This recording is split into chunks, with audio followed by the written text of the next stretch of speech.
Hey there, Mr. Redder here. Welcome back to another episode of r/Entitled People Stories. Today we have a very special episode for you, a compilation of some of the best entitled people stories we've read over the past year. So sit back, relax, and enjoy a few hours of the most entitled people you've ever heard of. And by the way, Karen assured me that for every thumbs up this video gets, she won't try to get anyone fired for an entire week. So please smash that like button and subscribe and turn on notifications for new stories from Reddit every single day. Neighbor keeps spitting on my property, so I called the cops on her. I'm a mom of 3 kids. My oldest is 12. We live on the 2nd floor of a 3-floor building. It's a crappy apartment and we're in the process of finding somewhere else. Due to it being a crappy apartment, the front entrance is 100% inaccessible, so myself and the 3rd floor unit have to use the side entrance. However, the 1st floor neighbor, the one that got arrested, has another entrance off her porch and just chooses not to use it when she chain smokes. She sits right at the side door blocking it, chain smoking and spitting all over the place. I can't even tell you how many times I've had to tell her to move away from the doors so that I can bring my kids inside without them having to breathe in the smoke that's trapped in the closed-off entryway. So the other day, I finally went down and talked to her directly about it because she started leaving half-burnt cigarettes on the windowsill that she puts out but not completely. And I was concerned over a fire hazard and that being the only exit, unless we were to jump from our back deck and possibly get hurt. She was nice to my face, basically beating around the bush, and just started trash-talking the landlord to me, as if I give 2 hoots. I just cut her off and asked her to smoke from her back porch. She said okay. Well, today I'm walking down to get my kids on the bus, and there is the neighbor, in the entryway, smoking while scrolling on her phone. The kids looked at me, and I told them to just go. So they push past her, and she acts offended, staring at us, and then she spits inches away from us. She starts apologizing, but I just called the cops. They showed up and ended up arresting her for spitting at us. She told them she hadn't intentionally, but they arrested her anyways, and her daughter came flying out of the house, losing it on me because I've scared her son, who's a 1-year-old. Am I the jerk? Not the jerk if you did the right thing. Forget her and her daughter. Am I the jerk for arguing with my husband's doctor and acting like a Karen? My husband has a sore foot. No injury or medical condition that would explain the pain, but he hasn't been able to walk properly for about a week. Being the absolute pain in my butt that he is, he's refused to go to the doctor until today. Apparently, he preferred to just complain to me. It's gotten progressively more swollen looking, and today it's turned a funny color, and he can't put any weight on it. So I called our GP, who has sent him to the walk-in clinic at our local hospital. We finally get seen, and the doctor refused to even examine it. Told him without even looking at the foot that it was just a sprain, and he wasn't going to prescribe him any painkillers, so not to ask. Then he started demonstrating some kind of exercises that involved going up and down on tiptoes and flexing the toes. I asked if he would please just look at it, because it's nearly gone black in some spots and looks similar to how my wrist looked when I broke it a few years ago. He huffed at me and asked where my medical degree was from. I demanded to see another doctor or his senior. I was the jerk here because it wasn't me being treated, so I get that he thought I was pushy. Husband would have accepted the doctor's instructions without any questions about actually needing to be examined. Doctor left, and we heard him outside the cubicle telling the senior doctor that they have a confrontational spouse who thinks her WebMD searching qualifies her to instruct real doctors on how to practice medicine. He also states that he suspects my husband of exaggeration to get meds. By the time the other doctor arrives, I'm seething, and I lay out exactly what went on and explained I only want someone to look at the foot before sending us away. He looks, cue x-rays, an MRI, the good painkillers, and a walking boot cast thing with potential to need surgery because he's got 7 stress fractures in that foot, probably from running. Admittedly, worse than they needed to be because he didn't get any treatment when it first started to hurt. Second doctor and someone from the hospital admin came and apologized for the first doctor and asked if we want to make a formal complaint. So I did, because the outcome of his not listening to the patient or family could have been worse. Husband did not. Husband said later that the first doctor may get sacked because of me complaining, and I should have just left it because no real harm was done. Was I the jerk for complaining? I don't usually have Karen tendencies, But he was just so patronizing and dismissive, and I kept thinking, what if it was a young mother with a sick baby and he dismissed it? Not everyone would stand their ground, and there could be serious consequences.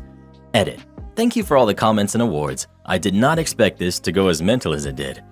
I've shown hubby the post, and he's starting to realize how serious it could have been, and is going to email the admin guy we saw this afternoon. He gave us his contact details for my complaint. He's also agreed that delaying treatment the way he did was incredibly stupid and has decided to take up the counseling referral with a GP, so he will be less useful in future medical situations. Thankfully, we were eventually given appropriate treatment, and hopefully the follow-up will be positive.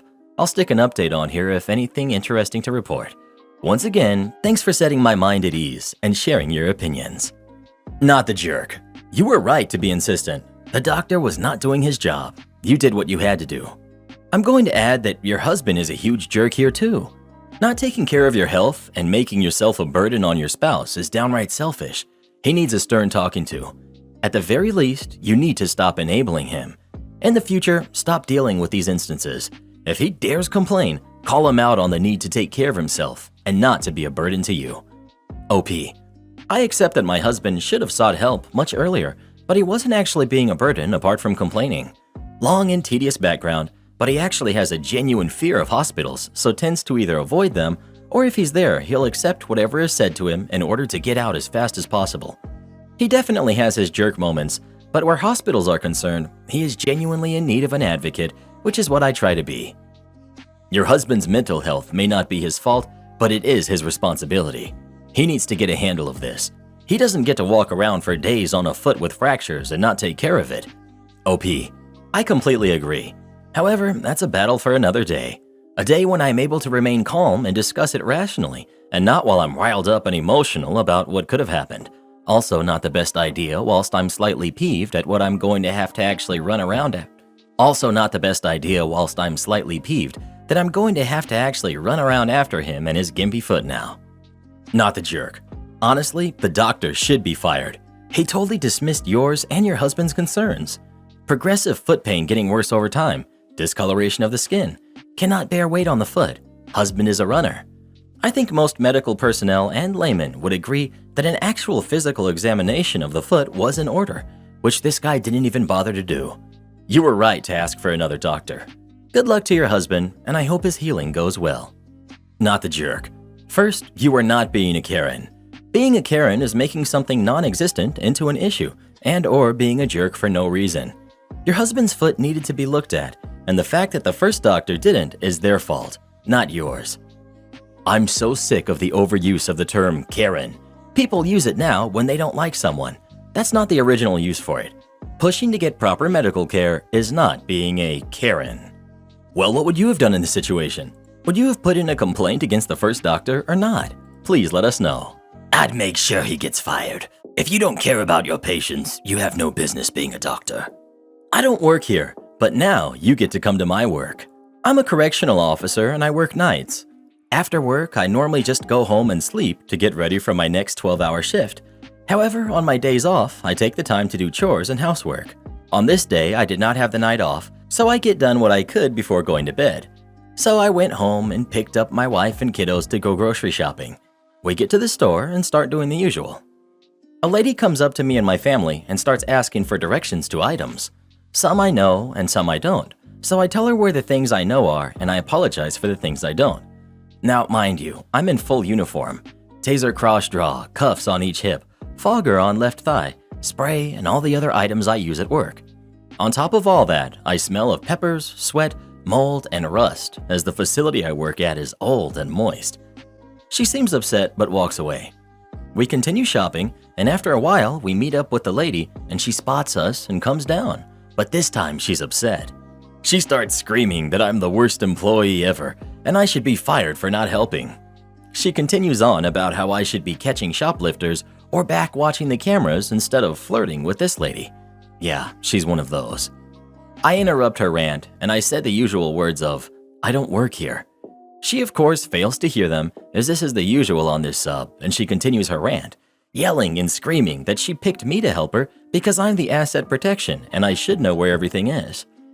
I ask my wife to take the kids and find a manager for this Karen. The lady, from now on known as Karen, is none too pleased to hear her secret identity outed and increases her volume. I try to explain to Karen that I'm a jailer, not loss prevention at a grocery store. I tell her to go buzz off and find someone that actually works here. I then turn my back and start to walk away when I'm nailed in the back of the head and I fall forward in a full face plant. I'm hurting, dazed, and I can feel glass all around me. I roll onto my back and feel around. It's pasta sauce. This jerk just brained me with pasta sauce. She's still yelling and screaming and raising another jar to throw. I grab my taser, aim, and pop. Down she goes. Hard. I get up, I stumble over, I flip her around and cuff her. She's out like a light. My guess is the fall. I then sit back down and take an inventory of myself. I'm hurt pretty badly from my head, but I seem to be all right. My wife, the customers, and management show up as I'm checking over Karen. I pulled my med kit off the back of my belt to get to the smelling salts. I then tell them to call 911, and I continue checking on Karen. She's awake, dazed, and blissfully quiet. The rest goes as expected. The police arrive, they question me, question her, watch the cameras, and I refuse medical treatment, but I do press charges, as my wife is a boss. I say that with reverence. She's medically trained and will take good care of me. I go home. She asked if I wanted staples or glue. I chose glue. She glues my head and we take a shower, go to sleep, and she wakes me up from time to time, which I know isn't the best idea. But hey, a few days later I'm writing this, so I ended up all right. I get a call a couple hours before my shift ordering me to come in early to talk to rank. Dreading this, I follow my orders and get up, shaved, showered, and dressed. I go in and have to explain the whole thing again and again. Then they show me the video from the store. It's exactly as I explained, though I did note she could throw far better than I could have dreamed. They order me not to wear my uniform outside of work and tell me I'll be working in booking tonight. I'm not very good at booking, but look forward to the training and activity of it, as the rest of the facility is slow and boring. 11 p.m. rolls around, and who do I see being escorted into booking but Karen? I start to talk, but my sergeant taps me and hushes me. He talks to the deputy bringing her in, and they start doing the paperwork while I watch and try to learn as much as possible. She gets charged. Now Karen gets to live at my workplace. I don't get to work in the female zones, but the booking process was fun, though I wasn't allowed to do anything but watch. After she's booked, I'm told to report to another zone, and I end up finishing the night. Now for the past few days, pasta jokes have been in abundance, and her nickname is Pasta Lady. Her court date isn't for a while, and she's reportedly not getting along with the other inmates. Am I the jerk for judging a couple who came into the restaurant I work in? I, 22 female, am a waitress at a restaurant. I've experienced all kinds of customers since I work as a waitress for the past 3 years. I actually love my job. One of the worst kinds of customers we get are the couples who sit on the same side of the table. There's an inside joke between all of us servers. Many servers I've talked to have the same thoughts on how it's weird when couples do that. Being in the industry for 3 years now, I've found the solution to that. Whenever I spot a couple, I have them seated at tables where it's impossible for them to sit next to each other. And if we are full and that's not possible for whatever reason, and a table like that isn't available, then we have to endure the couple sitting side by side. The reason servers are so judgy about this is that we find it very weird. Can't you just go a few hours without touching each other? Plus, sitting on opposite sides is more romantic. So, I've stopped hiding my distaste for couples like this for a long time now. But most of the time, these people are so absorbed into each other, they don't even realize how we are indeed judging them. On Thursday, I had evening shift. A couple walks in, I sit them on opposite sides, but they sat on the same booth again. My coworkers and I started laughing, and the couple noticed us but didn't say anything. Throughout the whole time, my coworkers were joking about it. We even asked them if they were waiting for other people, and is that why they've left the other booth empty? But they said no, it's just the two of them. At one point, the girl called on me and asked if I have a problem. I said, no problem, why would there be a problem? She then started scolding me on how rude my behavior and the rest of the staff's behavior is, and how she and her fiancé know that we are judging them and that we've ruined their experience since they couldn't enjoy their date and their meal without us constantly staring at them. I apologized for this, and I just explained how it's not personally against them and how it's an inside joke servers have. The guy then said he doesn't give a hoot about this, and we are very unprofessional. They paid and left. Later that night, we saw that they had left a negative review and described their experience. Our manager called us in and scolded us. Never in my 3 years have I gotten in trouble over this. Am I the jerk? You're 22 years old. Don't you think it's time you acted like it? Are y'all just bitter because you don't have anyone? You're the jerk. I worked in restaurants for 20 years. I wouldn't ever step foot back in one because I know too much. But if I did, I would make sure to sit on the same side as my husband just because. Same here. I waited tables and bartended for years when I was in college. This was never a big deal in my restaurant, and we actually thought it was cute, especially with older couples. I can't imagine being so bitter that I'd make fun of people like this. She should not be working in the service industry. I waited tables in Branson. Once had a couple in their 80s come in on their honeymoon. They squeezed themselves on the same side of a two-top because they don't have as much time left. It was so adorable that I remember it 20 years later. I hope they're still going strong. Jumping on, hoping that OP sees that lots of people are either hard of hearing or have hearing loss to some degree. I learned that a lot of people sit next to each other because restaurants are loud and it's easier to hear. And I learned that on my 3rd day when one of my tables explained that's why they personally sit that way. I'm sure OP will figure it out when she's a little older. I worked at a medium-price international restaurant chain for years. Some do consider it even a nice restaurant. I personally don't like to sit next to each other when I'm with a significant other, but I never cared when my tables did it, which was really quite often. It didn't change anything for me as their server. You're the jerk. The worst kind of customers you get are couples who sit on the same side of the table? Okay, why? What do they do that's worse than a lot of things that servers complain about? Are they loud, rude, or just sitting in a way that you don't approve of? So you all make up this thing about people who sit on the same side of the table.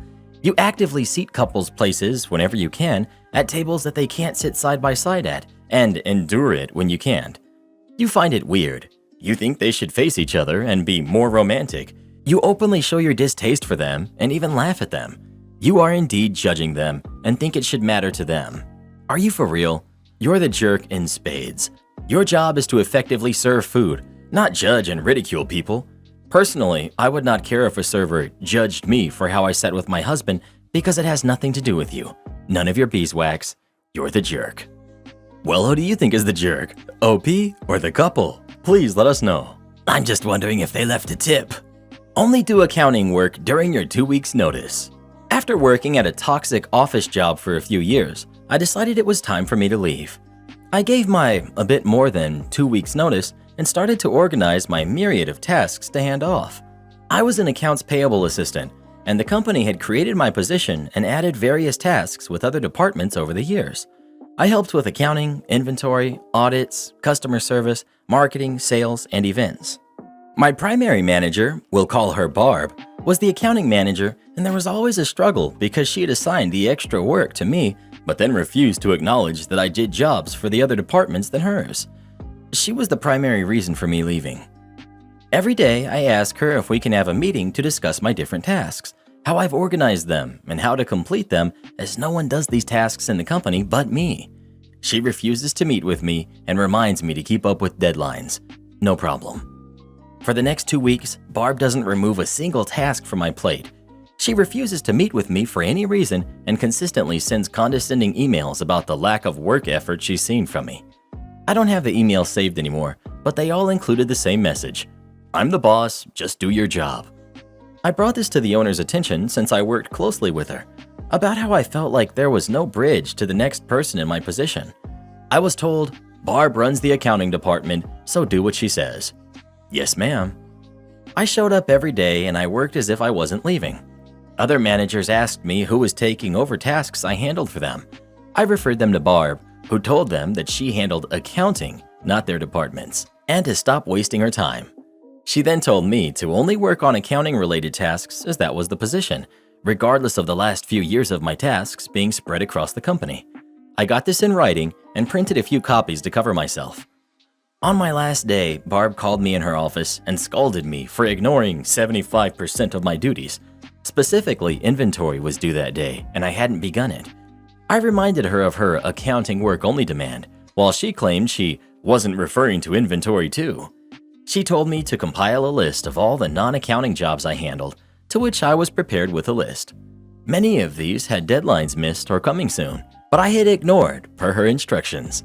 I was told that if I didn't meet my deadlines for the week, she would not give me a good reference.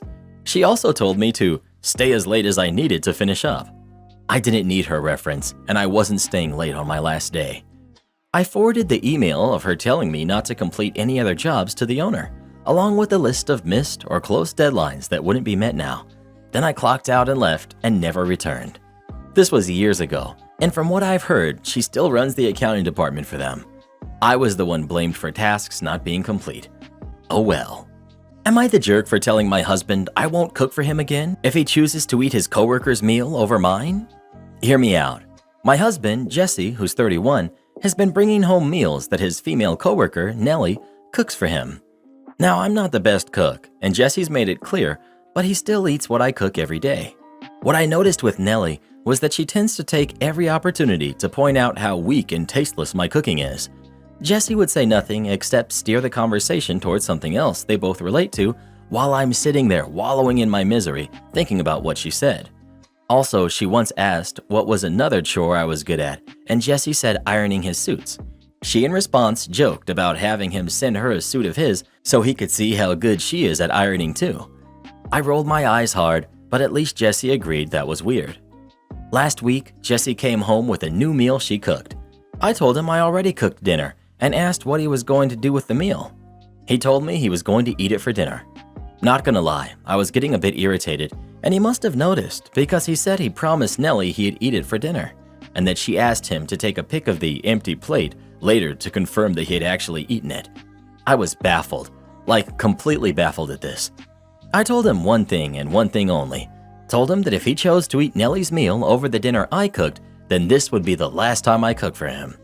He started moaning about how I was being unfair and putting him in a rough place. He stalled and didn't give a clear answer till I saw him walk past me later when I set the table and prepared dinner and put her meal in the microwave. I felt so awful I almost cried. I then told him that from now on, I won't cook for him anymore since he made his choice.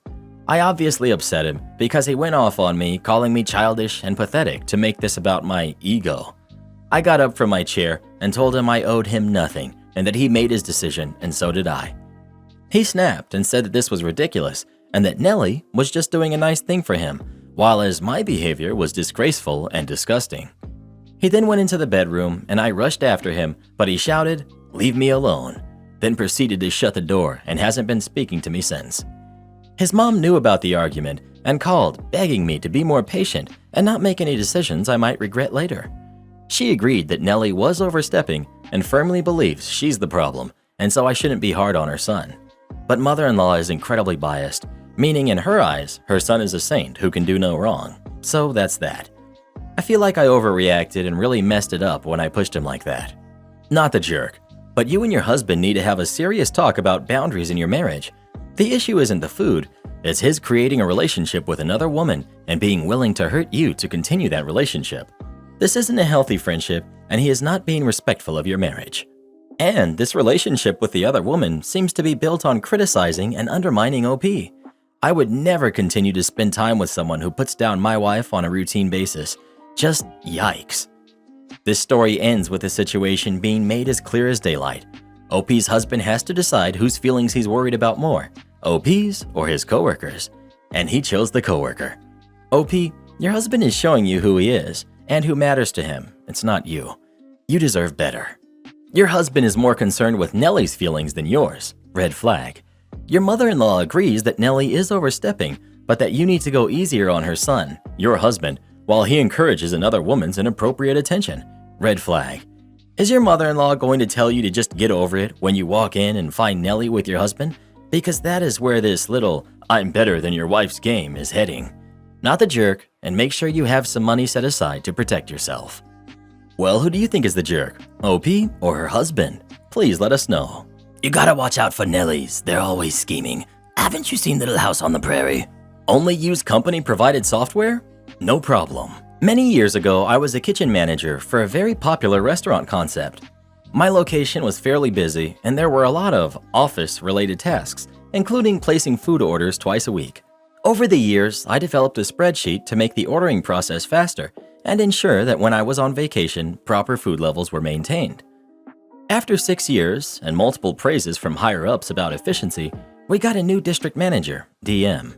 This person came in and was very by the book. Everything had to be done as per company policy, and we could not deviate.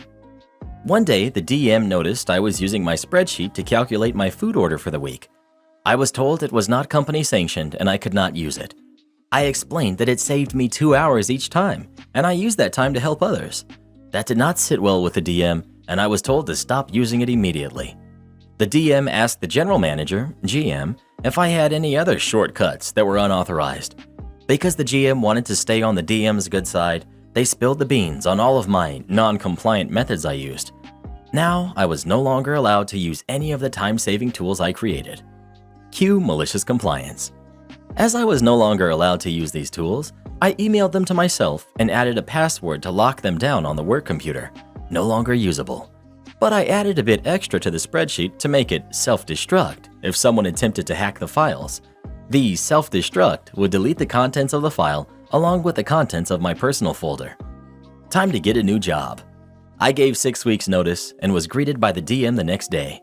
I was asked to turn in my keys and was promptly fired. 2 days later, it was order day. The GM called me and asked for the password to the spreadsheet I could not use. Since no one but me knew how to order without the spreadsheets, they were panicking. I promptly told the GM I was unable to help, and if they wanted the password, the DM would have to call me personally and ask. That never happened. I got multiple calls and texts from the GM, other managers, and even a DM from another district. They even called my wife. They tried to guess the password, and on the third try, even without a warning prompt, the program worked perfectly. All contents of my personal file were permanently deleted, and the spreadsheet deleted its contents and saved itself with no contents. Now, there was nothing I could do. They were warned, multiple missed calls after that. I found out later that the GM had to spend 4 hours doing the food order and had to pay a late fee for ordering late. The DM was demoted 3 months later. I like to think it started with me, but I'm sure there were other factors. Edit.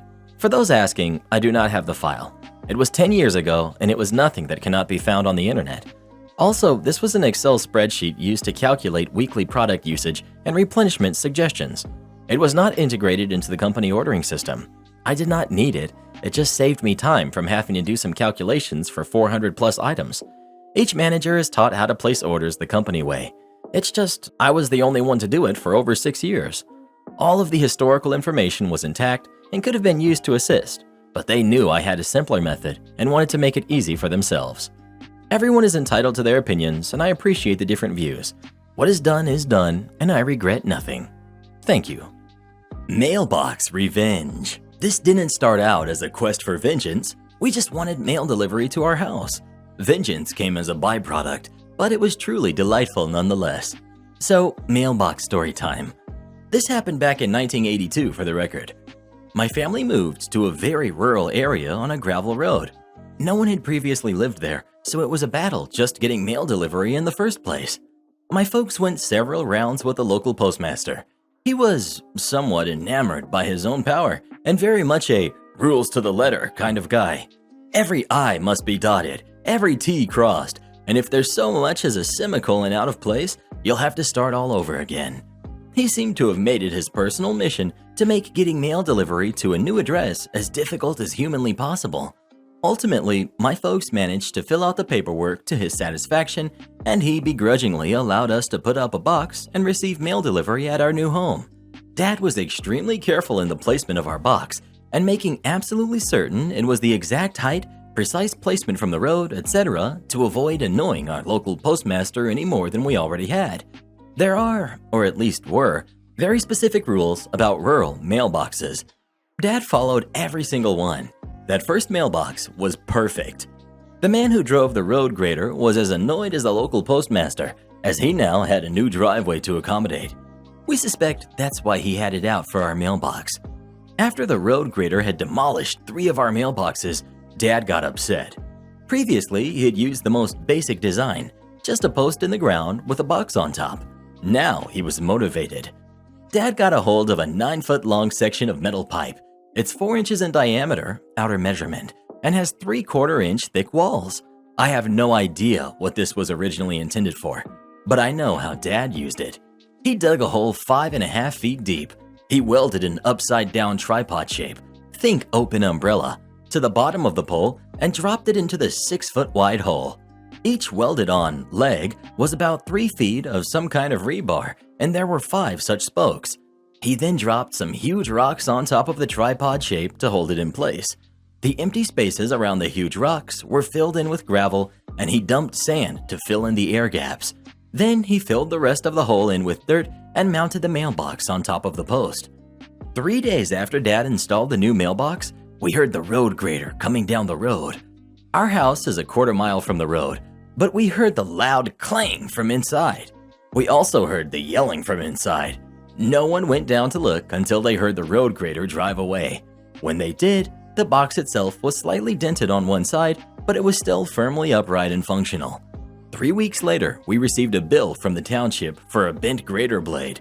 It was accompanied by a letter informing us that we had caused damage to city property because our mailbox was installed incorrectly. It would need to be moved, and we were liable for a bill of a couple $1,000s worth of repairs. Here's where it becomes bro revenge instead of petty. Recall the fact that the local postmaster was annoyed with us over our battle to get mail delivery? Mom had made a point of each time we reinstalled the mailbox, taking photographs down to the post office and having the local postmaster sign off approval of the height, placement, etc. She had done the same with Dad's Superpost and had documented signed approval of the box, dated the day before the road grader had bent his blade trying to demolish the box. She submitted copies of the invoice for the grader blade and the letter stating that the damage was our fault because our mailbox was incorrectly placed to the post office. She also submitted copies of the official post office approval of the box to the township. The jerk postmaster was also quite prideful and became furious that his authority was being called into question by some podunk township.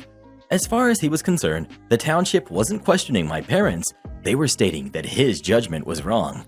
I don't know what went down between the postmaster and the township, but we received a second letter from the post office reiterating their approval of our mailbox. We also got a formal apology from the township and noticed that the road grader's contract had been terminated because he had lied about damage to city property. It was worded with a tone that said, "Please don't sue us because a contracted employee damaged your property." For the record, that post Dad installed nearly 40 years ago is still standing. We've replaced the box on top many times. That post, however, has now wrecked 2 cars and a truck in addition to that long-ago road grader. Neighbor's landlord harasses me over my trash cans, so I exposed her to her tenants, causing them to move out. My kids and I moved into our house in March. On day 2 in my new house, I tripped on a broken paver stone in the yard. I had to have surgery and a 3-day hospital stay and stay in a full leg brace for 2 weeks after that. When I got home, my partner, Martin, dad, sister, bestie, and her wife had formed an emergency team. Between them, they had kept the kids and pets safe and fed and finished the unpacking. Martin and Dad removed the broken paver stone and laid old fence posts along the fence where next door's dog was digging through. Week 1, I hobbled to the letterbox and met next door's landlord. She immediately told me to bring my trash bins in by 9 a.m. because it made the street look messy. She demanded I move the fence posts because the grass would grow through to her side. I explained the reason for the posts and said that once the holes were filled in, let me know and I would move them. And hello to you too.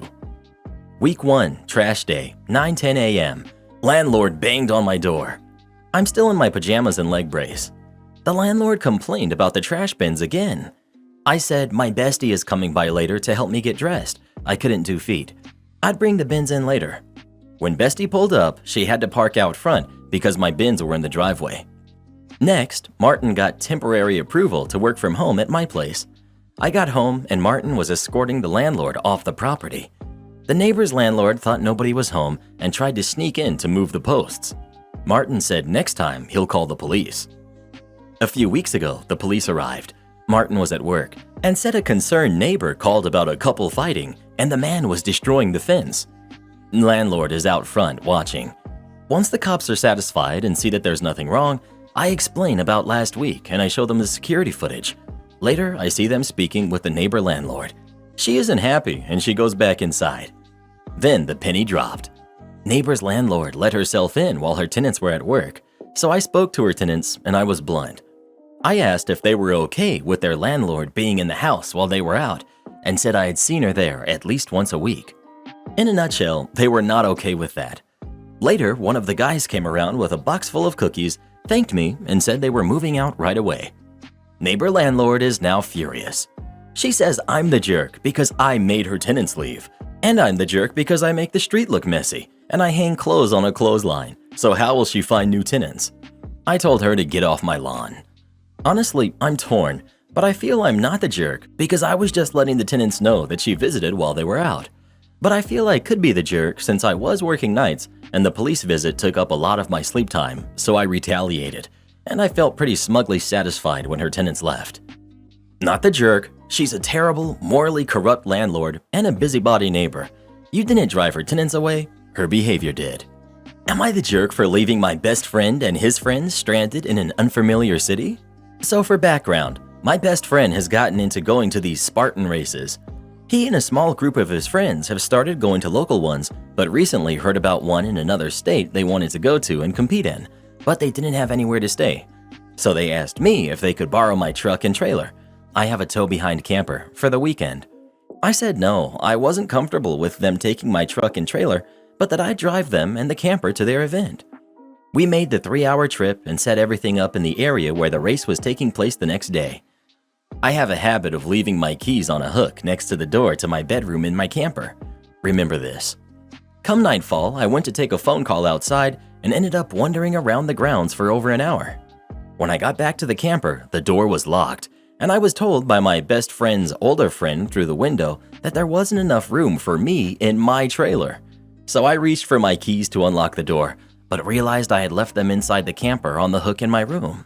So I called my best friend from outside, and all I was told was, "Sorry bro, nothing I can do." So I ended up sleeping in my truck that night, which I had fortunately left unlocked by accident. Their race began at 8 a.m., and at 7 they came meandering out of the trailer and woke me up. No apology, by the way.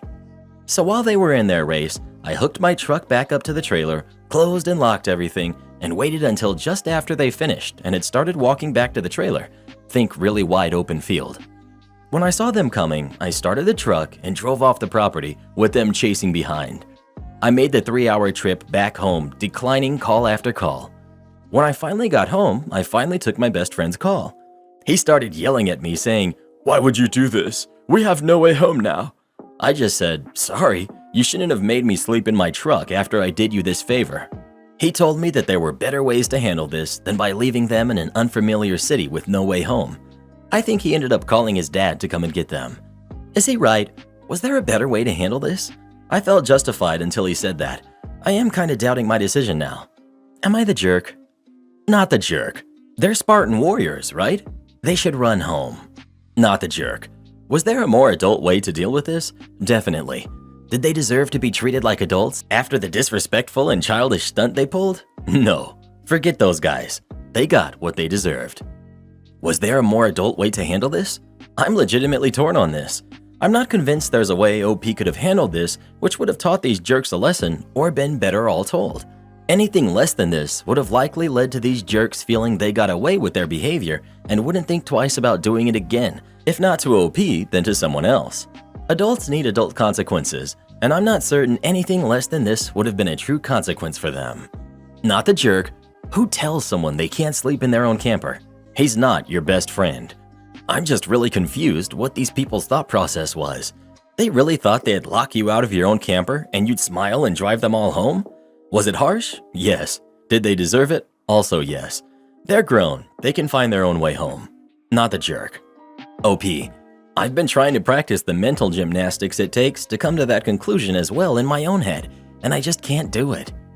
I kicked my neighbors off my property after they refused to speak to my wife. I'm 36, male. My wife, Lex, is 33, female. She's a middle school teacher. I work as a financial consultant. We make decent money, and a few months ago we purchased our first house together. Our neighbor, Ryan, who's in his 40s, lives across the street with his wife and kid, who's 2. He's been very friendly and comes over to chat all the time, including a couple days ago while I was working on my car. He stayed for maybe 30 minutes and then left, as usual. Later, before bed, Lex asked me if I ever noticed that Ryan does not speak to her. I said I had no idea what she was talking about, and she said he will only talk to me and not her, that she noticed none of our neighbors address her, and that their wives never come with them. I thought she was exaggerating, and she said forget it. So I did, until yesterday. Ryan and another neighbor, Frank, who's in his 40s, were walking towards us while we were doing yard work. I watched as they walked past Lex, who waved at them and said hi, to come talk to me. This time, I did notice that they didn't acknowledge her. When they came up, I said hi and we started chatting. When Lex went back inside for a minute, I asked why they didn't wave at her or respond. They claimed they didn't notice her, and I asked how they could not, that she was less than a foot away from them when they walked past. Frank joked that his fiancé says he can only hear voices under a certain timbre, and maybe that's why. Ryan laughed, but I didn't. I asked him to acknowledge Lex when she addressed them. He said it's not that big of a deal, and Frank agreed. I said it was to me. Ryan suggested that Lex should go hang out with his wife so we could hang out and she didn't feel ignored. I said it's not about hanging out, but just common courtesy, that they were on our property and should acknowledge her. Ryan said that he felt no need to talk to Lex because I was his buddy. Frank agreed and said, "Besides, teachers tend to be no fun. Mine were annoying as heck," and they both laughed. So I told them to get off my property. They told me they were kidding and to learn to take a joke, but I insisted they leave. They did with a couple of apologies, though they didn't sound super sincere. I haven't told Lex what happened yet. I will when we go to lunch today. But this morning, we were touching up our flower bed when another neighbor, Ben, who's in his 30s, came over and told me that Ryan and Frank were saying I was being a jerk. Lex wasn't around to hear this as she was watering the flowers in the back of the house. He said it was a bit offensive, but that they're good people and were kidding, and I should go make things right as to not disturb the peaceful neighborhood. But I don't think I should. Am I the jerk? To be clear, none of the conversation involved any yelling or anything. But we just moved here, and I might have put us in a bad spot. Edit. Everyone, including myself, is white, except for my wife, who is black. I didn't think that was all that relevant, as Ryan's wife is Vietnamese. Not the jerk. Good people don't ignore people for zero reason. Not the jerk. They're super rude on many levels. Good job having your wife's back instead of telling her to get over it like so many people do. Well, who do you think is the jerk? OP or his neighbors? Please let us know. If they can't show your wife some respect, they have no business on your property. You're capping commissions on our most in-demand vehicles? Fine, let's see how that works out for you. I realize that this story could absolutely be current, but it's not. Another thread reminded me of it, and I think it absolutely fits here. So here goes. Back in 2014, I was selling cars, Ford specifically. For all those who aren't car buffs, both the Mustang and F-150 were getting ground-up redesigns for 2015, and Ford had just announced that there would be no Shelby Mustangs or Raptor F-150s for 2015. Instantly, we were fielding several calls a day about these vehicles, and almost overnight, the inventory we had came with a $10,000 to $20,000 market adjustment due to demand. Our GM loved both vehicles and traded for them whenever he could because he loved chatting about them with buyers. So we had 21 Raptors and 6 Shelbys still on the lot when I sold a ruby red Raptor extended cab at $10,000 over sticker the last week of the month. Both are crazy numbers for the less than 200 new cars we sold per month. With the trade, I was due about $4,200 in commission, but my check was about $1,700 light. Come the first Saturday morning meeting after payday, we were told that commissions on such vehicles would be capped at $2,500, retro to last month, per a previously ignored provision in our pay plan. There was much grumbling, but management stood firm, citing how incredibly easy Raptor and Shelby deals were. They weren't wrong about that. There was no such thing as a test drive until the deal was done. You could absolutely drive the car before you bought it, but only after we had a signed buyer's order, credit app, and the deal had been submitted and approved. They were generally in and out in under 45 minutes, if not half an hour. But still, dealership gets free money and doesn't want to share? Cue malicious compliance. I talked to several other salespeople who were all upset. I whipped up a little Excel macro/widget that would take the invoice price and holdback, add in pack and whatnot, and spit out a sales price that would produce an exactly $2,500 commission. I sent it to every salesperson we had, and everyone used it. It only took 3 signed buyer's orders with seemingly arbitrary numbers for the desk to figure out what we were doing and to call another meeting. That meeting was basically management yelling at us and the entire sales staff calmly saying, Remove the cap, or you'll never see another signed buyer's order that exceeds it. Forget you." The cap was lifted 3 days later. Am I the jerk for not allowing an older man to tour my home, even though it was the home he had grown up in? I'm a 28-year-old woman. My husband is 31, and we recently had our first kid together, a boy who's now about to be 8 months old. We've just found out that we are expecting our second. We also recently moved a few states over for my husband's work. We moved to a town that's a bit of a cross between an old small town and a suburb, and we ended up buying an older house. A few weeks ago, we were still getting settled in. I was working on unpacking while my son was taking his afternoon nap when I heard the doorbell. I answered the front door and saw an older man, probably mid-60s, with his granddaughters, who were probably around 10 years old, standing on my front porch. "Hello," he said. "I'm really sorry to drop in on you like this. My name is Guy, and these are my 2 granddaughters. This was the first house I ever lived in, and I lived here until I was 12 years old. I've always missed this place, and I just want to see it one last time, and also show it to the grandkids since I've been boring them with stories about this place their entire lives. I don't mean to impose, but I notice you just moved in here. So would it be asking too much to just let us walk around through here one time? We'll be gone within 30 minutes, I promise." Okay, now, I don't know this man. Admittedly, he looked completely non-threatening. Short, bald, chubby, and with a pleasant expression. But still, I was a pregnant woman home alone with my baby. Based on that, I told him, "Geez, I'm sorry, but no. I'm just not comfortable with strangers going through my house right now." He answered, "I completely understand, but we really won't be a bother. We won't touch anything, and we'll be gone soon. I know this is an odd request, but it really would mean a lot to me if you just let me in for a little bit." I answered, "No, sorry, I can't do that. This is my home, and I won't let a stranger in without a good reason. Please leave." He said, "I think giving an aging man one last visit to his childhood home is a good reason, but okay, can't force you." He then left. Later that evening, when my husband got home, I told him about the weird encounter. He told me that I should have just let the man look at the place. He said that we all get nostalgic about the places we grew up in, and that it would have been a nice gesture to let this man see his childhood home. He also said that I likely just fostered bad will among my new townmates. But I think that my comfort and safety, as well as the safety of my kid, is more important than some random person's reminiscing. Well, what would you have done in this situation? Would you have let him walk around your house or not? Please let us know. I would have said now's not a good time, but leave your phone number and we'll contact you later. Am I the jerk for forcing my son to get along with his stepfather? I have 3 kids, twins who are 23, Ella and Steven, and John, who's 17. John was the result of me cheating on Ella and Steven's father, Rob, with John's father, Harry. Harry ran away after he found out that I was pregnant. Rob found out about the affair 3 years later. The kids were still young, so we didn't tell them the truth about why we divorced at the time. Rob still loved John and cared for him, which surprises me considering John isn't his biological son. Harry came back into contact with me when John was 10, and although I was a little bitter, I eventually forgave him and we fell in love and got married. The kids didn't dislike Harry, but they weren't close with him, which in John's case, it hurt Harry since he was John's real father. It became bad when John was 16. Harry wanted to do something with John, but John said no. Harry snapped and said that they never spend time as father and son, which caused John to say, "Look, I don't hate you or anything, but I don't see you as my dad, so stop trying to force me to see you as my dad. I have a dad and he's not you." I couldn't take it anymore, and I asked John if he would be saying that if Harry was really his father. John looked confused, and it was then that I told him the truth, and that his behavior was hurting Harry. That caused John to cry, and he ran to his room. Ella went to comfort him, and Steven glared at me and said, "I hope you're happy. You broke that poor kid because of your hurt feelings."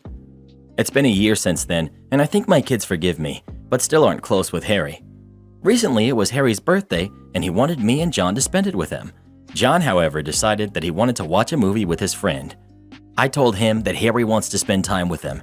He said that he's going anyway, and that I'm free to ground him when he gets back. When John got back, I told him that his behavior towards Harry is horrible. He told me that he's nice to Harry, but that Rob is his dad. I asked him what was the point of telling him the truth if he was just going to be like this. He snapped, "Don't act like you told me the truth for my sake. You told me the truth out of spite and jealousy, because I wouldn't see your affair partner as my dad. And to be frank, your little plan didn't work." And he went to his room. My older kids got wind of what happened, and they called to berate me, and told me to stop pushing John to love Harry. I told them I get that John loves Rob, but Harry is his blood father. Ella told me I'm wrong, that Rob is the one who raised John, therefore Rob is his father. Steven said he's going to rescue his bro the minute he turns 18, which is in a few weeks. I tried to get Rob to talk to John, but he said he wasn't forcing his son to love Harry. I just don't understand. Am I really wrong for wanting my son to love his biological father? Am I the jerk? You're the jerk. Your son basically summarized what you did right there. It's exactly what you did. Even ignoring that you're the jerk, you cheat on a guy and he accepts it and sticks with you for the whole time, and the first chance you get, you ditch him for the man who ditched you for 10 years. Harry ain't their father in any sense. Sad that her 17-year-old is so much more mature than her and could understand this concept and see directly through her real motives. I probably wouldn't love my real dad much if he left me for 10 years and everyone led me to believe someone else was my dad that whole time. Not sure how anyone can expect John to flip the switch like that was nothing. Harry is nothing more than a donor, and John is lucky he had Rob to be a real father. You're the jerk. Also, the audacity of Harry to knock up a married woman, break up her family, bounce for a decade while another man raised his kid, then bounce back whenever he felt like it, being all like, "Hi, random 10-year-old that I've never met. I'm the one who got your mom pregnant and broke your dad's heart. Why don't you love me?" The mom was obviously fully complicit in all of that, and she's just as much of a jerk. But I just wanted to take a moment to focus on Harry's unmitigated ego to think he deserved even a moment of his biological son's attention. Am I the jerk for telling my husband that unless he does something worthwhile around here, he has no say what I want around me? My husband got a dog 2 years ago. Originally, I said it was fine. I have no problem with dogs, never had one, but told him from day one that we would be getting proper training. He agreed. He got the dog.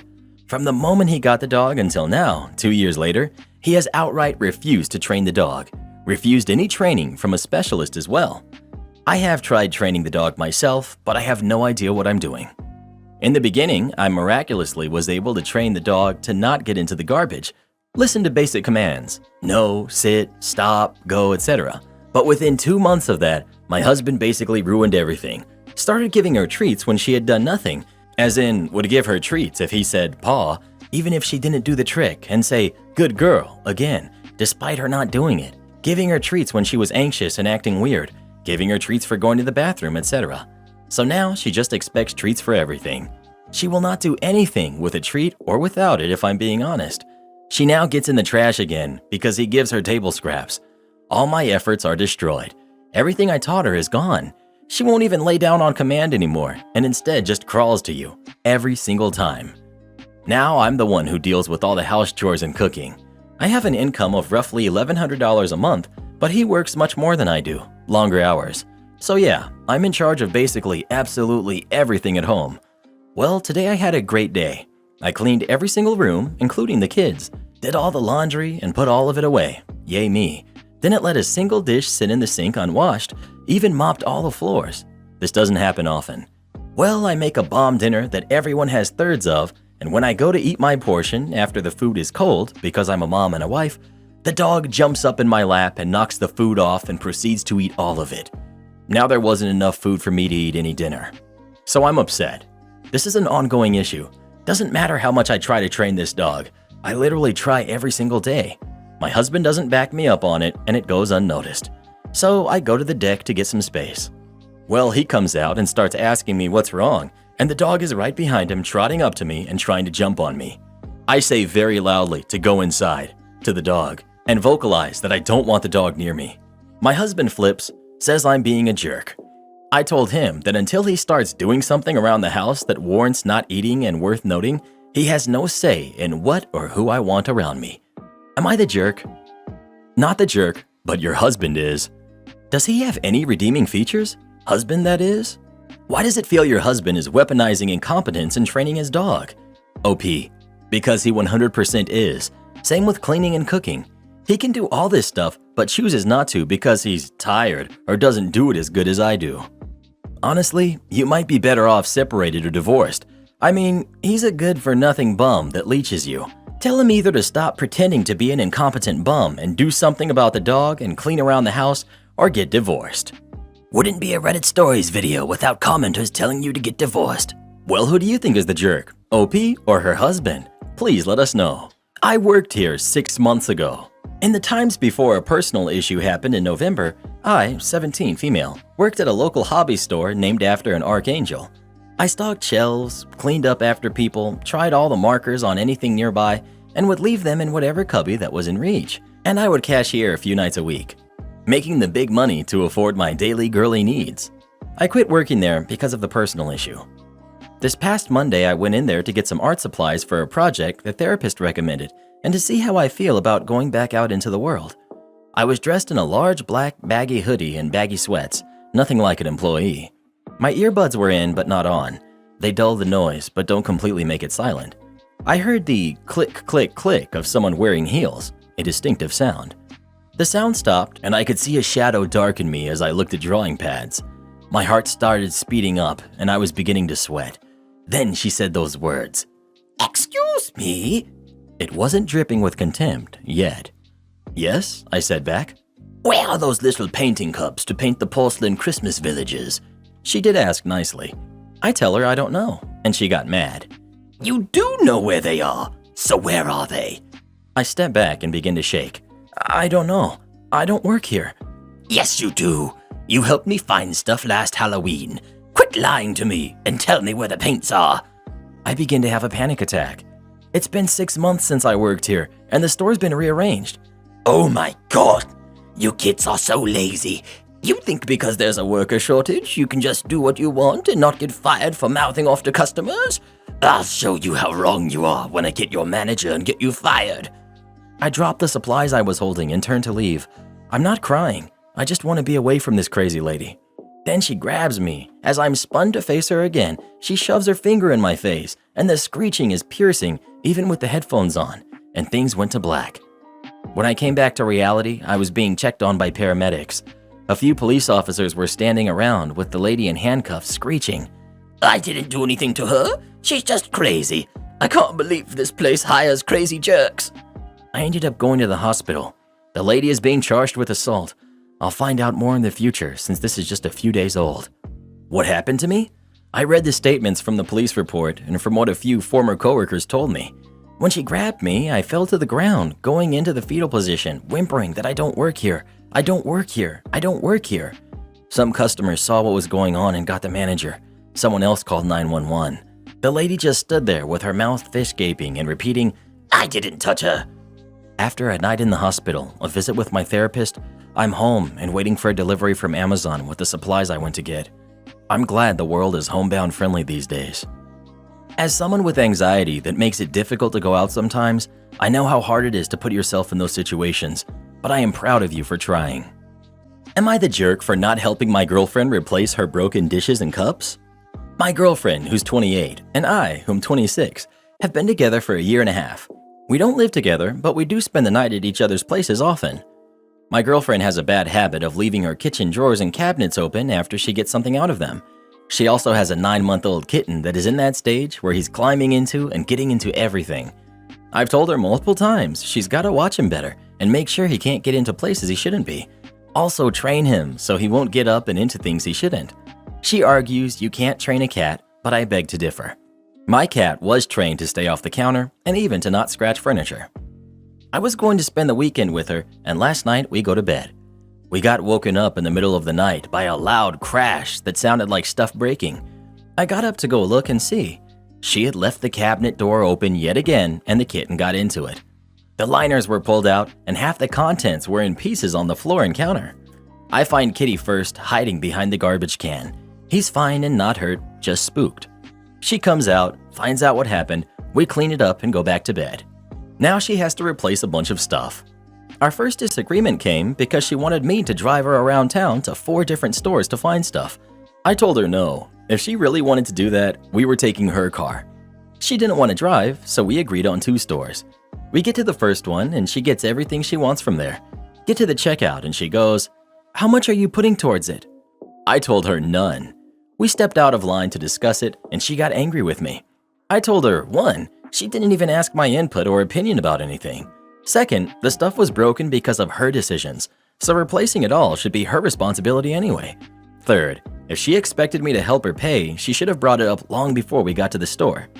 We argued about it, and she just left her cart there and told me to take her home. She'll order some online and just use paper plates and cups until it arrives. I took her home, and she told me to get my stuff and leave. She's already making posts on Facebook about having a boyfriend that won't take care of her or help her out. Some friends have found out, and my sister too. My sister, some friends, and obviously my girlfriend think I'm the jerk for not helping her with paying and going everywhere she wanted.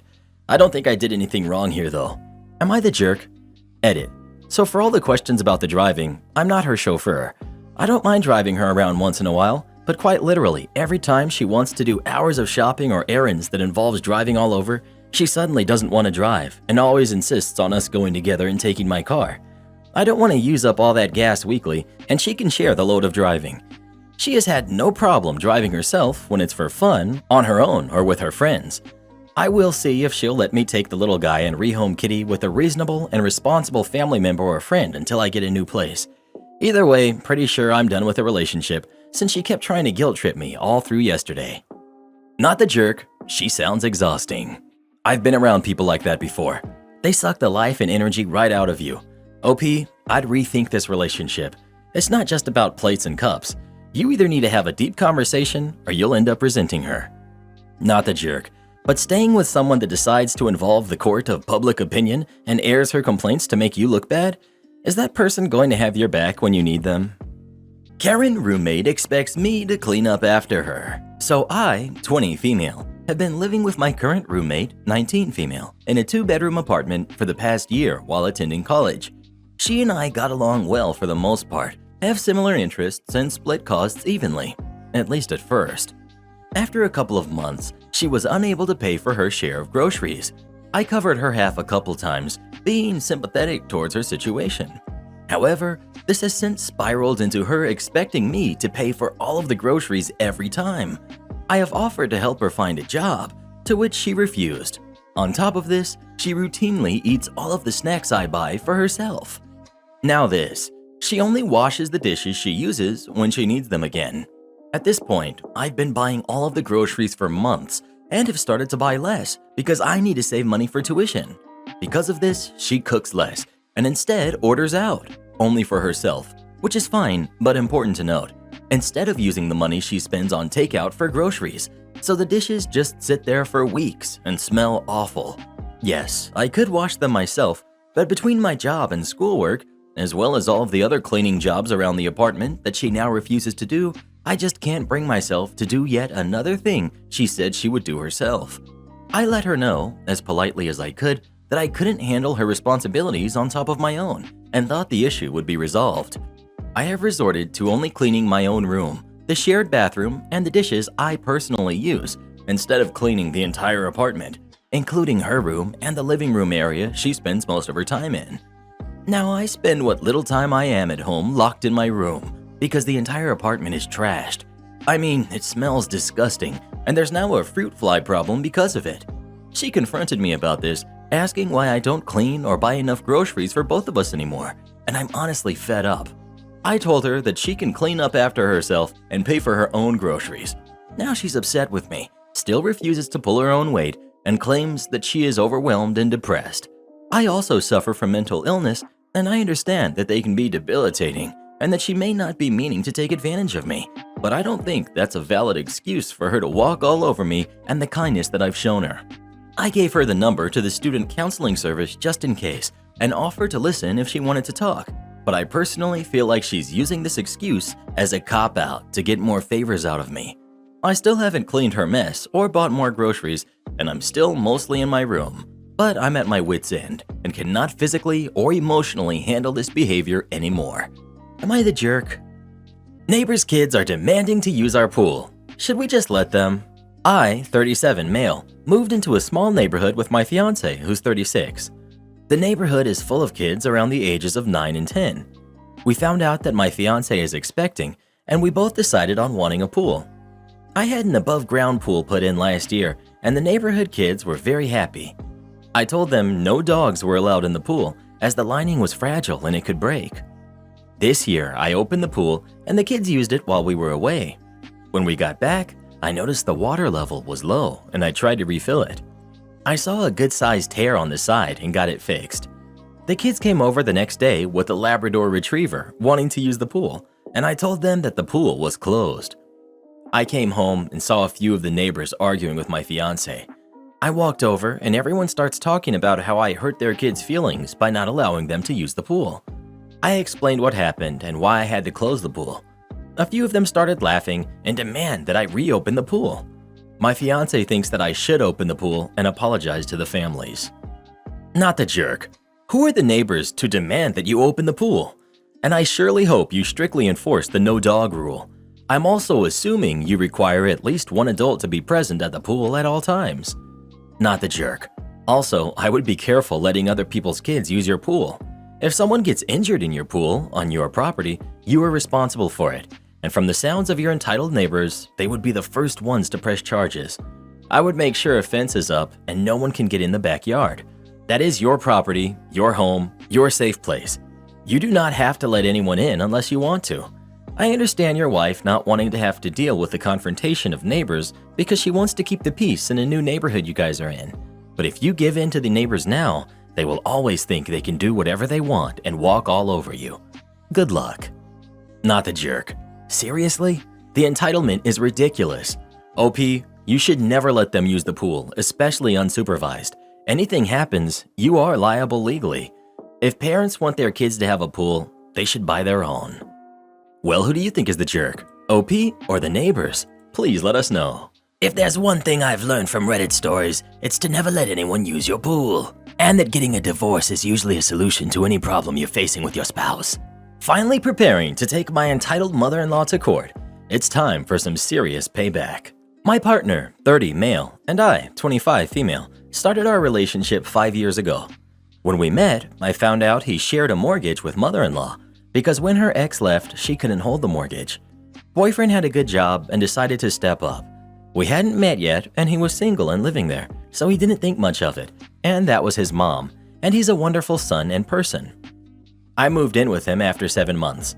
I know that's pretty soon, but there were some unforeseen events that led me to just stay, and that's when I started to realize there was something really off about mother-in-law. To give a visual of the house, it's a 2-story house with 3 bedrooms, 2 bathrooms upstairs, and 1 bedroom and bathroom downstairs. When I moved in, we lived in his bedroom upstairs.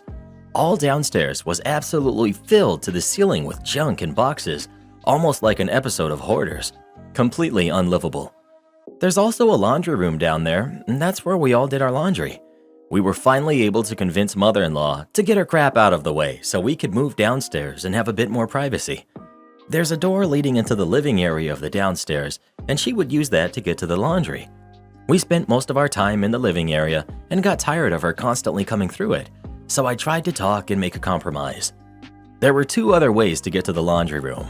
One way is down the outside stairs and the laundry room door, and the other is through the garage and through the hall.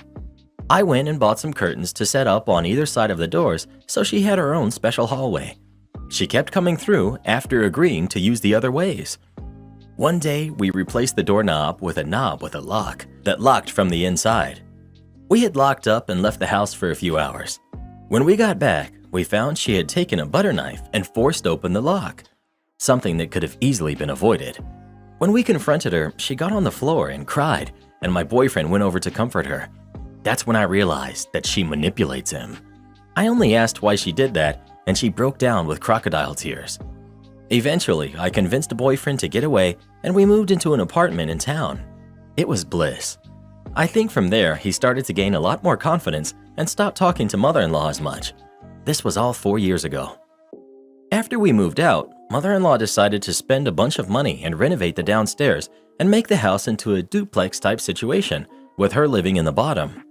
It's separate now, and she's invading no one's space. She charges a tenant $2,200 to live upstairs, which pays her almost paid-off mortgage and all of her bills.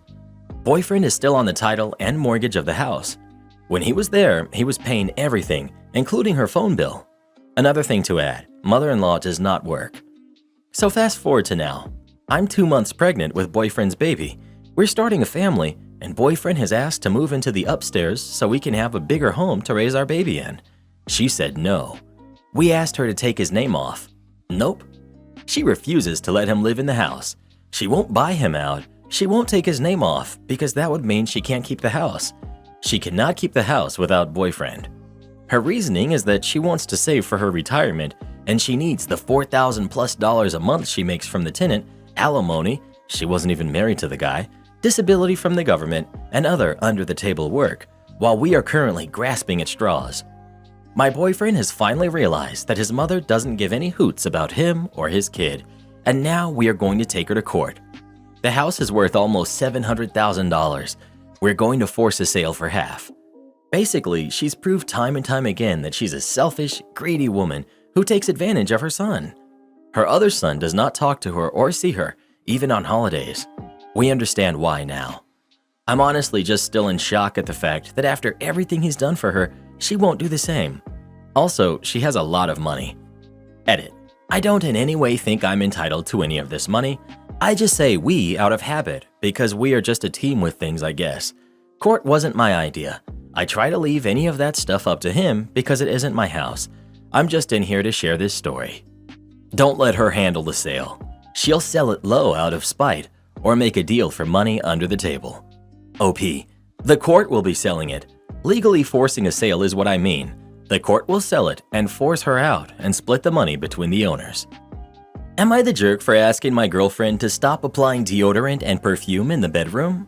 My girlfriend wakes up at 7 to get ready for work while I usually get up at 11. I'm a light sleeper, so whenever she gets up from the bed, I wake up. I have no difficulties going back to sleep afterwards. Also, because of our conflicting work schedules, we rarely see each other during the weekdays, so it's actually nice to be able to talk every morning and wish each other a good day. The issue is that before leaving, she'd apply deodorant and perfume in the bedroom. The smell is so strong that it makes it impossible for me to go back to sleep, and by the time I reached the couch, I had already have lost sleep. I asked her if she could apply them outside, but she refused. She told me that it's her morning routine to do it in the room, and I will get used to it pretty quickly. It's been 3 months now, and I definitely haven't gotten used to it, not even a little. I talked to her about it again yesterday, and she pulled up an article saying that smell doesn't affect sleep. I took a look at it, and I told her that that's not what the article is saying. It said that while smell doesn't usually wake people up from sleep, it definitely affects it. In my case, it makes it impossible for me to go to sleep. I told her I don't like it that instead of reaching a compromise together, she's pulling up articles to tell me I'm wrong. I informed her that I will be sleeping on the couch during the weekdays. She replied that I was doing this to punish her because I know how much she enjoys kissing me on the forehead every time she wakes up. I told her that it had nothing to do with that. I just can't function with 5 hours of sleep and reminded her that it also affects me at my job significantly. She reluctantly agreed to apply them outside the bedroom, but she was visibly upset. I prepared a nice bubble bath for her with candles and made her dinner, and this morning I took her to a restaurant she liked for brunch. We had a good time, but I can clearly see that she's still a little bit upset, even though she's trying to hide it. Was I really wrong to ask her to stop? Because I'm starting to feel like a jerk, and I hate seeing her like this. This is a ridiculously small compromise for her. Whether there are articles or not, she's being completely unreasonable to not take your feelings into consideration on such a tiny, easily fixable problem. You're not a jerk. You've simply asked her to apply her smellies in a different room. That's all. I don't use sprays in the bedroom because the noise actually wakes up my husband.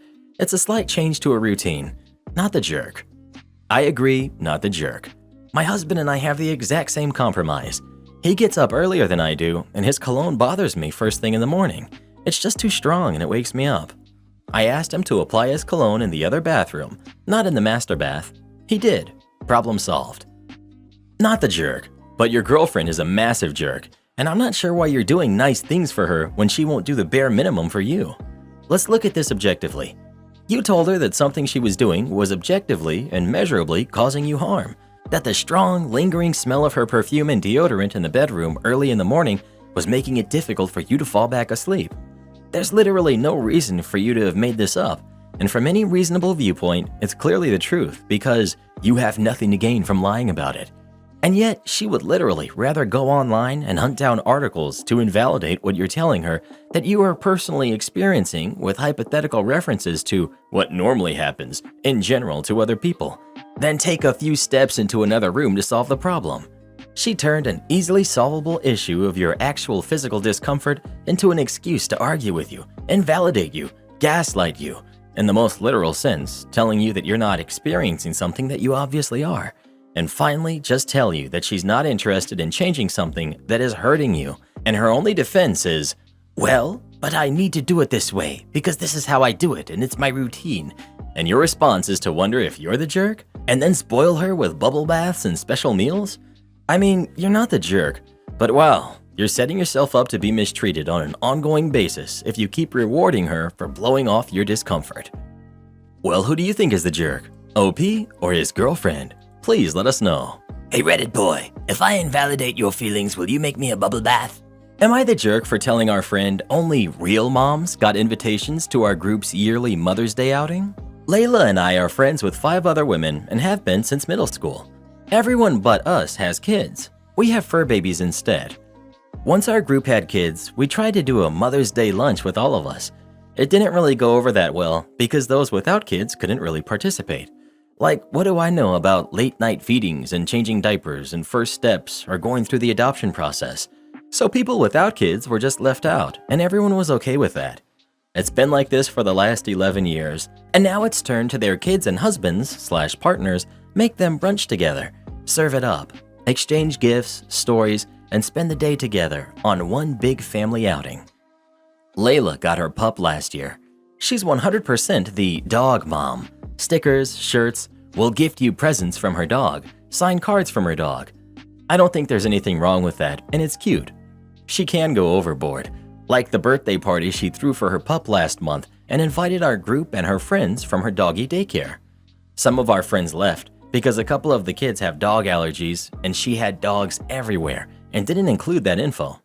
She was sad they left, so we had to explain to her that she knows some of our friends' kids have these allergies and she didn't give a heads up. She invited people to bring her dog's friends from doggy daycare. Eventually, she let it go. Mother's Day rolls around. She came over and was pretty upset, said she needed to vent. She said she was hurt that she was left out of the Mother's Day outing because she's a dog mom, and that counts too.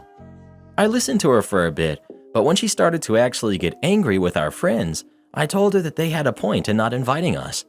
We could deal with not being invited to one of 2 celebrations out of the year that's for families. She asked if that means I don't think of my cats and dog as family. I told her I do, but it's not the same. I told her that the outing is for real moms and their kids. Our friends are actually making sacrifices, giving up time, energy, and resources that we don't. I gave the example that for her pup, she got her at 11 weeks when she was already born and weaned. She had helped train her at a doggy academy, free and easy adoption. She has her in doggy daycare 5 days a week and anytime she wants to take off, and a cleaner does all of the bathing and trimming. I told her I'm not trying to take away from the joy being a dog mom brings her, but just trying to highlight how we aren't the same kind of moms. Layla left after that, and none of us have heard from her. The only one who has talked to her works with her and said Layla has been making some comments about how she was intentionally left out and her friends don't take her serious because she doesn't have goblins. I'm starting to think I may have messed up and should have just been quiet and let her be mad for a bit. Am I the jerk? Edit. Our mom friends do not just randomly exclude us. The first 2 years of others having kids, we did celebrate together. Those of us without kids, it was more than just she and I at first, could not talk at length about parenting and families. Going someplace after lunch had to be a kid-friendly because the parents wanted to have their kids with them. We wanted to go to a bar or a day trip. Our friends with kids have always made sure to not gush about their kids all the time, so as a group, we all decided, Layla included, that the Mother's Day lunch would just be for the moms and their kids, so that they can do all the kid-friendly activities and gush about their kids all they wanted. Back then, Layla would get bored with them talking about their kids too much, or spending too much time and attention on their kids and not on other topics. She still has that same attitude today. Edit 2. Unless she's keeping the info to herself, Layla chooses to be child-free, and it's not an issue of being childless. Her marriage did end because her ex eventually changed his mind to wanting kids. She took it pretty hard when she found out he remarried and has kids now, and got lemon not too long after that. Not the jerk. I joke a lot that I'm a dog mom because my dog acts like a toddler, but in reality, it's not the same as having a kid. I can leave my dog at home, but couldn't leave a 2-year-old at home. It's not the same. It sounds like she's pretty self-centered anyways, so I wouldn't take her comments too personally. Self-centered? She threw her dog a huge bash for their birthday. So much so that people had to leave because she was creating a hurricane of chaos. Nail on the head, dude. Yikes, not the jerk. This is coming from someone who is child-free. I recognize the difficulty in raising goblins, as your friend said so callously. It's not easy and not for everyone. Your friend is not a mom or maternal figure, let alone a mentor to a human kid, which is what Mother's Day celebrates. Being a dog mom, cat mom, or plant mom is very different. You have a passion to provide for a being outside of your species, but it's not the same as raising kids, because kids can literally grow up to make the world better or worse. There's more liability in having kids and raising them. It's probably for the best you cut this person off so she can find the right niche. OP. That's how I feel. Sure, a lot of people have their day brightened seeing a dog or cat or a picture of them, but people raising kids are raising the next generation of builders, scientists, doctors, teachers, artists, therapists, friends, future families, etc., to hopefully help society and be productive, harmonious members. And they'll be on this earth much longer than the pets will. My cats used to love making a mess in the house in the middle of the night. Not very productive to society. Am I the jerk for bringing up my friend's divorce to protect my fiance? I, male 28, have a friend group from back in high school that I don't really hang out with, but we're still in touch. We haven't seen each other in a while, so we decided to meet up. We all agreed that we would bring our partners, if we have one, so that our wives, husbands, girlfriends, boyfriends could also meet each other. I brought my fiance with me. She was very happy to meet my friends and hear about stories from my teenage years. My friend group from high school consists of mostly men, but there are also 2 women that we were close with. One of them was my high school crush. Let's call her Sarah. Sarah rejected me when I confessed to her. She bragged about it to everyone and made fun of me, but because she was friends with my friends, I just dealt with her. I quickly realized that it was just a stupid passing crush. The moment she became mean to me was the moment I realized that I don't even find her pretty anymore because of her personality. You might say I was young and stupid. When Sarah met my fiance, she decided it would be a great idea to be a complete jerk to her. She went from bringing up my crush on her to saying that my fiance is an obvious downgrade from her. She isn't. My fiance is absolutely gorgeous and natural, unlike Sarah. I told Sarah that she should really think about what she's saying, because being almost 30, there's no excuse for being so stupid. She started deflecting. The topic of me having a crush on her in high school came up again, so I said that she should stop bringing up things from a time when I was young, stupid, and obviously blind. Sarah became visibly angry. I guess she never really grew up from our time in high school because she was still going at me and my fiance, saying that I have to watch what I say, because I might come crawling back to her. I replied by bringing up the fact that she's currently going through a divorce and she might want to sit back and think about why that is. She left to go to the bathroom, came back after a few minutes, grabbed her purse, and left. The rest of my friends were divided on my reaction. Some thought I did the right thing and was only defending my fiance. Some thought that bringing up Sarah's divorce was a low blow. The more I think about it, the more conflicted I am. My fiance agrees that I was kind of harsh, but she's also very grateful for me standing up for her. Am I the jerk for bringing up my friend's divorce to protect my fiance? Not the jerk. Don't dish it out if you can't take it. It sounds like you gave multiple hints and opportunities to end the conversation on a better note, and she refused to stop. Good on you for standing up for your fiance. Well, who do you think is the jerk? OP or Sarah? Please let us know. Sarah got off easy in my opinion. I would have told her some things that really would have hurt her feelings. No more long lunches. I'm male, 26, third shift team lead. Edit. I should clarify that we clock out for lunch, which means it's an unpaid time period, so any extra time I take on lunch doesn't count towards paid time. So about a month or so ago, I was pulled into the office by my supervisor and another one, acting as a witness. The main topic at hand was that I would take an extra 20 to 30 minutes on lunch every day, personal decision that I've been doing for 6 years now. When I explained I would do this to spend some of my OT and was saving the company about 2 to 3 hours of time and a half pay, it didn't matter to my supervisor. He stated that I needed to be more punctual because he needs me on the floor.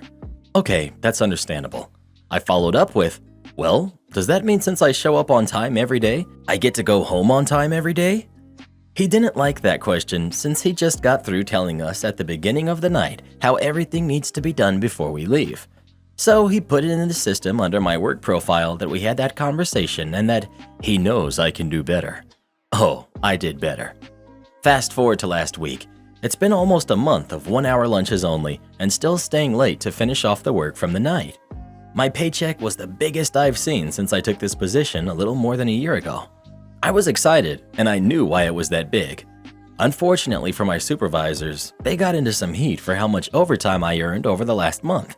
Needless to say, they were directed to address us three about how we can't get any overtime anymore and that we need to work our schedules as they are. My other supervisor said, "Y'all can take a longer lunch to help cut down overtime." I jumped in immediately and stated that I would not be taking any longer lunches because I was formally set down for a conversation regarding that matter. Straight up refused to do it, and the one who gave me that conversation just stared at me. Man, it's felt super awesome to say that to them, and for them to realize I was doing them a favor this whole time. I actually got sent home early today because I've already accrued a day's worth of overtime. So, you'll turn me into the IRS if I don't agree? My brother, Stan, was a factory representative whose job was to set up dealerships to sell mobile homes. He was on the road a lot and made good money. He was the bad boy of the family and a player. He was married to a wonderful woman that the whole family loved. Unfortunately, he met a woman on the road and did end up filing for divorce. It was not a friendly divorce. His soon ex-wife's attorney called him up and indicated that she was asking for alimony based on his income that year, approximately $350,000. My brother patiently explained the flow of sales and attempted to compromise on a 5-year average to include years where he made only $150,000. Yeah, I know, only. The attorney continued that he knew Stan had cheated on his taxes. My brother interrupted and asked how he had cheated. The attorney told him that while my brother wrote off his considerable business expenses, he knew that he was reimbursed under the table by his employer and that this information might find its way to the IRS unless he accepted his demands. Stan said, "So, you will turn me into the IRS if I don't agree?" Yes was the answer. Stan said he would see him in court and hung up. My brother then contacted a tax attorney and brought in 5 years of records.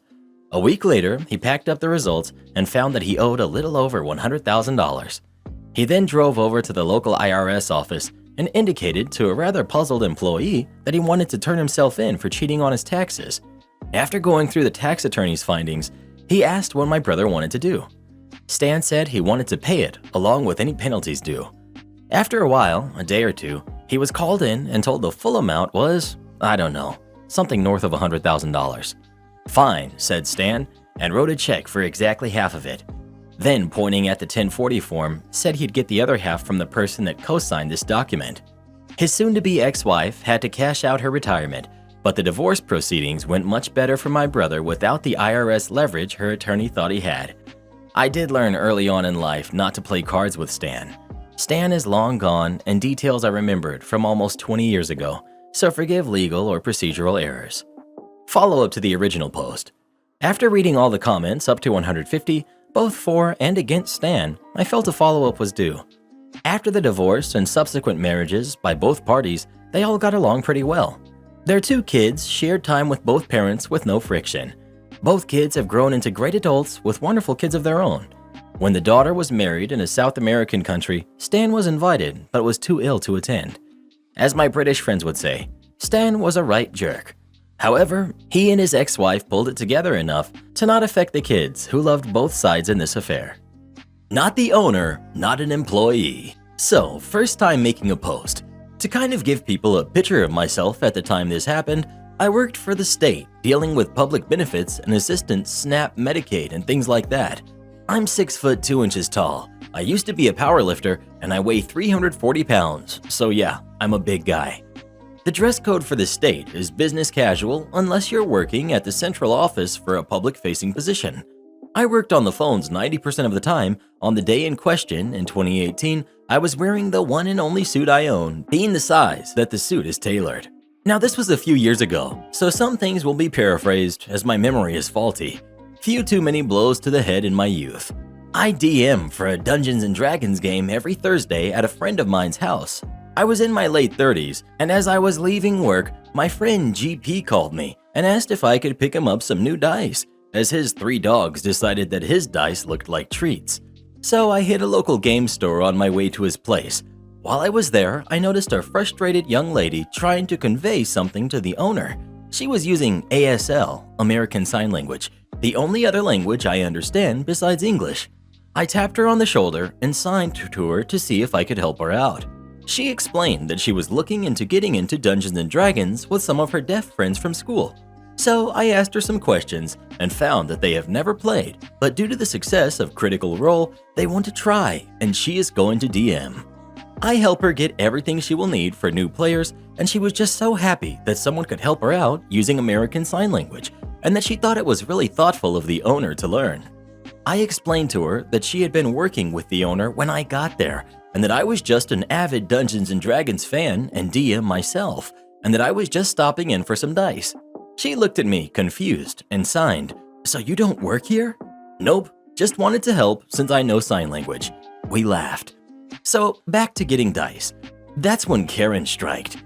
She starts yelling at the owner of the store, wanting to know why the owner was spending all of his time helping the cute young lady, but would not be bothered to help an elderly customer who just wanted to get her grandkid a video game. This game store does not sell video games. Now let's paint a picture. Karen here is about 5 feet tall, standard Karen haircut, and maybe 240 in weight. And in her early 40s, if she has a grandkid that can play video games, some poor choices may have been made in her past. The actual owner of the store said I help people that come into the counter, and if they need help with something out on the floor, I help them as best that I can. Then Karen points at me and says, "No, I'm talking about the owner." The actual owner of the store and I look at each other, and at the same time say, "Lady, I/he does not work here, and I/he is the owner, and the place does not sell video games." We smile at each other. This is where Karen explodes on why does a game store not sell video games, and what is she going to do now? She waddles over to me and starts poking me in the chest, ranting something along the lines of I should be nicer to older customers, and they are the ones keeping my store open. At this point, I pull out my state employee badge and point at it and say real slowly, "Lady, I don't work here, and you can go next door to insert name of big box store that rhymes with Dred Myers." I then explained that by state and federal law, by poking me in the chest, she was guilty of assault. At this point, she sputtered and then slapped me. When I started to talk again, she slapped me again. At this point, I got ticked off, stood to my full height, and yelled at the top of my lungs that if she touched me one more time, that I would defend myself and she would not like the results. At this point, the owner has called the police and has the phone on speaker. We all hear when dispatch states that the officer is 2 minutes out. She screams and then tries to get me again. I stopped her, spun her around, and held her in place so that she couldn't get me again. This is when the police showed up. Now, when you have a guy standing a foot plus taller holding this screaming lady at bay, cops are automatically going to think that you are in the wrong. Officer 1 is a lady, Officer 2 is a guy. Officer 1 comes in first and sees this and says, "Sir, please let go of this woman." I said I will as long as she won't hit me again. Karen starts going off on how I had hit her and that she was just defending herself and that I needed to be arrested. Officer 2, hearing this, pulls his taser and says, "Man, you need to let her go now." I let her go and raise my hands to my head level. Karen spins around, kicks me, and then slaps me again. The owner of the shop says that's the 3rd and 4th time that she's assaulted me. Officer 1 then places Karen in cuffs and escorts her out to the car. Officer 2 is a short guy, about 5'8" tall or so, still pointing the taser at me and wants to cuff me. I explained that was not going to happen, as my wrists are too big for his cuffs and that he would need zip cuffs, and then he needed to call a sergeant if he was going to actually try and arrest me. Officer 2 steps back and says, "Are you resisting arrest?" I said no, but I will be exercising my rights to a lawful investigation prior to arrest. You know, innocent until proven guilty and that jazz, as I was the one defending myself from that screaming Karen your partner just took outside. Now, if you want me cuffed while you determine what's going on so you feel safe, I fully agree to that. I'm just explaining that my wrists won't fit in your metal cuffs. Officer 1 comes back in and says that Karen has been detained and is demanding a supervisor. The store owner pipes in with his side of the story. Officer 2 still pointing a taser at me and explains that Karen assaulted me twice and was in the process of assaulting me a third time before I had restrained her. At this point, Officer 2 puts his taser away and then jokingly asks if he can see if the cuffs really won't fit. I hold out my right hand and he pulls out his cuffs and is like, "Dang, they won't fit." For everyone's information, minimum inside perimeter of the bracelet is 7.9 inches, 20 centimeters, when the ratchet is engaged at the first notch. The maximum perimeter is 6.5 inches when the ratchet is engaged at the last notch. My wrist is 10 inches around. Officers 1 and 2 were both amazed that the cuffs would not actually fit me and that even if they did, due to my size, they would not be able to cuff me behind the back. At this time, the sergeant shows up. He walks in and sees me and says, "Hey Rusty, long time no see." Me, "Hey Sarge, how are things?" Long story shorter, Karen was arrested for assault and heck yes, I pressed charges. From what I was told by Sarge, this was her 12th incident of similar issues, but the first time that she had gotten violent with someone. Neighbor uses his leaf blower every morning at 7 a.m. How can I stop him? I've lived in this house for about 2 years now, and on my first day here, I had a weird interaction with my neighbor. He saw me walking down the street and asked, "Can I help you? Are you lost?" Literally the house right next to mine. I've tried to have friendly conversations, but the guy comes off as a major jerk. I was unemployed for a few months and asked him to jump my car. Every other sentence included the word job. Very obvious he wanted to know more about my life. Every time a car pulls up in my driveway, whether it be my mom or a friend, his whole family will be standing in the front door watching what's going on. One time I was in my backyard and they sent their daughter, who's probably about 6 to 8, to walk along the inside of my fence, and it was very obvious she was there to look at what I was doing and was probably told by her parents to do so. She just walked around the fence and went back inside. Didn't seem like she was looking for anything but me. Some weird nosy stuff. He also called the police twice on me in 2 weeks because my car was parked in the street. Didn't even say a word to me. But this still isn't the worst to me. The worst is the fact that he uses his leaf blower every morning around 7 to 8 a.m. He starts his leaf blower right outside my bedroom window and he leaf blows his cars and his driveway. Usually for at least 30 minutes to 1 hour and daily, if not multiple times a day. He leaf blew 5 different times yesterday. He will wait for it to stop raining and leaf blow the rain off of his cars and driveway. He sealed his driveway and spent over an hour trying to dry it with his leaf blower, all of 10 to 20 feet from my bedroom window, 8 a.m. on a Sunday. So, any ideas to tick him off? This leaf-blowing, nosy maniac is driving me crazy. I need him to get a taste of his own medicine. Been thinking about opening my bedroom window and playing loud music at night before noise ordinance since it faces his house. Just tired of this leaf blower man. Edit. Anyone know of a good quiet leaf blower? Some nice quality but quiet. Neighbor will be thrilled about his new leaf blower and it will hopefully be a bit more quiet around here. A win for both of us. A better way to go about it. I just despise the sound of that awful constant leaf blower. Plant fruiting mulberry trees along the fence bordering his yard and driveway. Birds love the fruit, a little kind of bland blackberry. They make good jam, and they'll go to the bathroom purple everywhere. Cars and concrete included. They start fruiting pretty young too. Put up cameras. Put up really loud wind chimes. And if he is on or very near your property line, try motion-activated sprinklers. Check your local noise ordinance. He may be in violation using the leaf blower that early. If he is, then just start calling the cops on him. Or you could try talking to him. It may work. Some of these types need to feel like the good guy. Use I statements and no extreme language. These types can also be very overly sensitive. I'm a gardener, so my suggestion is plants. Put in whatever plants you'd like on your side that will get large and give you privacy. The plants help with some sound too, depending on how thick they are. A berry-type plant might be a lot of fun, but I'm sure any plants might upset him. But put up cameras, so if he destroys your plants, you can press charges. Well, what would you do in this situation? Would you try to get revenge on your leaf-blowing neighbor or not? Please let us know. I'd blast some Metallica every time he uses it. Problem solved. Am I the jerk for embarrassing my stepdad in front of his family, saying he's in my house? For the past few months, I, 17, male, haven't had a good relationship with my mom or my stepdad. I'm angry at them because 2 years ago when my dad passed, he left me inheritance that I'm supposed to get on my 18th birthday. I'm also getting survivor's benefits that my mom uses for me when I need things, so it's not like she used this inheritance for me. They bought a house that we moved into. It was weird for me because we always lived in a 3-bedroom apartment. My stepdad is a substitute teacher and my mom's a part-time receptionist. They never even had enough to go for a vacation or something, but all of a sudden, they had enough for a large house out of nowhere. My mom looked guilty about it until she finally admitted they used some of what my dad left me to buy the house. I lost it.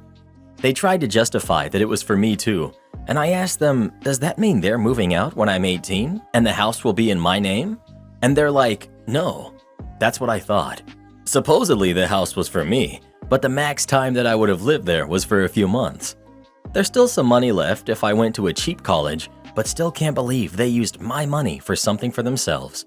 That amount could have helped me get my own darn house. Also, think it's funny since my stepdad didn't like my dad because since I was spending more time with him, that meant my mom had to pay a little in child support. But he doesn't care using the money he left for me. Sorry if this is a bit of a rant, but where I'm asking if I was the jerk is last Sunday, his family all came to stay at the house. They stayed Friday night, so it was the next morning when I'm getting ready to go to work. I made myself eggs in a hurry. Before I left, my stepdad asked how come there wasn't more for his family, and I told him it's because I'm already leaving for work. There wasn't going to be time to make something for everyone. He acted like it's not a big deal if I'm a little late, since it's rare they have people over at the house. We go back and forth, because I'm not going to stop to make breakfast when he can do it himself. Then he pulled that, "Don't talk to me like that in my house." By the way, there's no door in the kitchen, and that leads right into the living room, so they could hear all of this. I said loudly, "Actually, it's my house, since you paid for it with my money, and don't forget you stole it from me." My mom is expecting me to apologize for embarrassing him in front of his whole family, because after I left, they all had something to say about it. They already went home by the time I got home, but you could feel the tension. He straight up ignored me. That's how bad it was. I don't feel like there's anything for me to apologize for, so that's where she thinks I'm not being a good son and kind of a jerk. I want to know if others feel the same. Not the jerk. I think you should talk to an estate lawyer, because if your dad structured his will properly, I would say your mother has misused funds put in trust for you for her own personal benefit. Don't pick a fight with your mom and stepdad over this until you have the facts.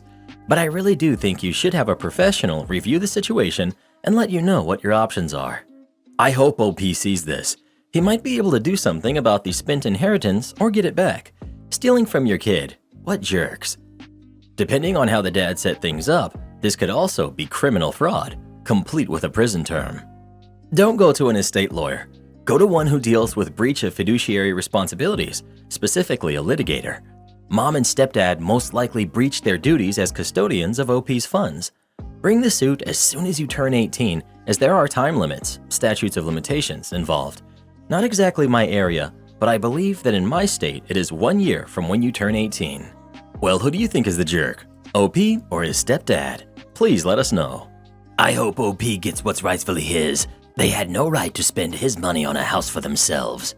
Discipline me for being 22 seconds late without notice? Got it. Won't happen again. This happened several years ago because it was some malicious compliance that lasted for years. My former employer uses a points-based system to track attendance. The parts of the policy relevant to this story are tardy with call-in prior to the start of shift, 1/2 point. Tardy with no call, 1 point. Accumulate enough points and you're fired. There's a set of train tracks crossing the street that leads to this facility. Occasionally, trains will stop while blocking this crossing. If you're caught there in the last few minutes before you're supposed to clock in, you have a decision to make. Wait or go around. Either way, you might be late. Sometimes you'll decide to go around and then the train clears the crossing and the folks who waited get in before you. Sometimes you'll wait and watch through the gaps in the train cars as folks who went around pull into the parking lot while you're still idling at a blocked train crossing. To be clear, going around involves taking a lot of secondary county roads, as well as a few field access roads. It's an extremely rural area. so you literally never know what kind of road conditions you're going to find along the way around. One night during my years on third shift, I was stopped at these tracks and decided to wait. Eventually, the train moved on. I raced into the parking lot, used my key card to zip through the turnstiles, and ran to the punch clock. My clock-in time was 10:30 p.m.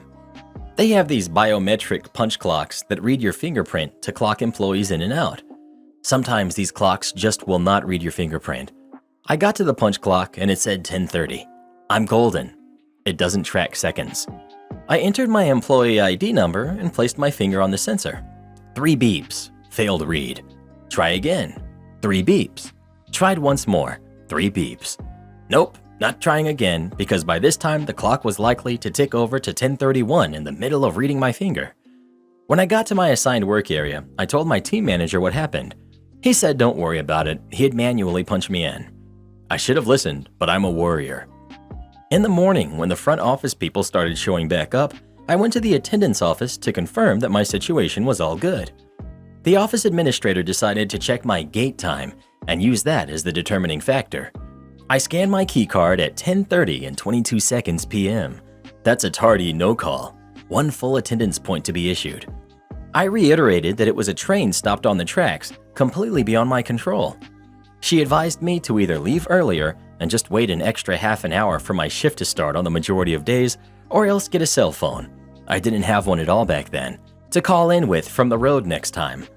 Well, what I did instead was start calling in absent, just in case something comes up after I leave home but before I arrive at work, in the evenings before leaving for work. The first few days, the attendance office up front was just bemused. After weeks, they became annoyed. After months, they had apparently complained enough and I finally got told to stop. During the course of this conversation, they revealed that calling in too early before the start of your shift made it extra challenging to make sure the notice gets to the right members of management, because the message is no longer flagged as new by the time they're creating logs for the next shift. This was great news for me. From then on, every morning before leaving the premises at the end of my shift, I used one of their phones to call in absent for my next shift that evening. They tried to write me up for insubordination, but the labor union slapped it down, pointing out that the collective bargaining agreement specifies the time we must call in by, but does not specify a time before which call-ins may not be made. Cue the huge grin across my face. I never forgot that my team manager tried to do me a solid though. If I was actually going to be late or absent for some reason, I would call that TM's desk line directly to let them know. Even long after I finally got a cell phone, I continued doing this. I'd just call in on my way home, instead of sticking around to use their phones after my shift. Found out years and years later from some union reps that upper management never got over this. Drove them nuts that they got beat at their own game by something so simple. It didn't bring the walls crumbling down, but it was a persistent, enduring source of frustration and impotence for them. And really, knowing you can manage all of that with just a 22-second phone call a day, that's the kind of thing that gets you out of bed in the evening. Edit. Probably the #1 observation I'm seeing is that I should have just sucked it up and left earlier. I've commented this a couple times already, but so nobody has to dig for it. I usually left so early that I got to work before the 20 minutes prior to the start of our shifts that we were allowed to clock in. This stopped train event was a rare and unpredictable exception, but the crossing was regularly blocked for a few to several minutes by a moving train, not to mention all the other random stuff that could come up on your way to work. Am I the jerk for asking my stepdaughter to wake up 20 minutes early so she can make breakfast? My husband and I just had our last kid a month ago. He has 2 from a previous marriage, Paul, who's 23, male, and my stepdaughter, Maddie, who's 16. She lives with us full-time. We also had 4 kids ourselves, Jason, who's 7, Mia, who's 5, Lewis, who's 3, and our baby, Joshua. My stepdaughter isn't really that involved with me, but she's really close to her younger siblings. I've never asked something like this before. During my previous pregnancies, my husband was there to help me out since he had a more flexible schedule. But now he has a new job that requires him to be there at 6 a.m. minimum, when our kids mostly wake up at 7 to 7:30. Lately, I've been really tired since Joshua is a big crier, and I decided to take the long nights since my husband needs to sleep well, or he might have an accident at his job. This has caused me to have big migraines because I sleep very little and I wake up to screaming kids running around. My stepdaughter is very chill. I take almost no care of her since she's pretty self-sufficient. During mornings, she prefers not to eat breakfast since most times it makes her feel dizzy throughout the day. So while she wakes up with the kids, she just stays in her room getting ready. Today, I pulled her aside and asked her if she could wake up 20 minutes early so that she could be making breakfast for the kids, and I'll wake up at 8 to take them all to school. This would give me one more hour to sleep and feel ready for the day. She said no because her siblings are pretty energetic and she doesn't feel she can take care of them or get Louis to eat all of his food. And it also means that she has to make sure Jason and Mia are ready for school, make sure they're dressed, and make sure everything is in their bags so I can just grab them and take them. I tried to explain how I've been feeling really bad because I'm not sleeping well, and she just shrugged and said, "I said no, I'm not their mom. Ask Dad to help you or get a babysitter. I also stay up until late doing homework, but I'm not asking you to make me breakfast every day or drive me to school." And she left. I texted my husband what happened, and I mentioned how I would like if we could convince her, but he said I was the jerk and that Maddie was right. We spoke on the phone and he sounded pretty mad. He said I better not ask her again and that he'll take the rest of the nights with Joshua before I should have asked him before. I'm confused. I only asked her to help and wake up 20 minutes early. She lives with us after all, so I don't know why it's that big of a deal. You're the jerk. Your stepdaughter was 100% correct. You are the parent. She is not. She isn't just making breakfast. You're asking her to do the full morning routine for all of her siblings. Totally not okay. You're the jerk. She didn't ask the daughter to heat up a breakfast casserole she had pre-made or throw something in the toaster. She asked her to do everything to get all those kids ready to go in the morning, feed them, get all their stuff ready. She knew it would all fall to her. And the daughter came up with the very real concerns that were completely brushed off. She's a kid you're responsible for too. Seriously, if it's no big deal, surely she can do it.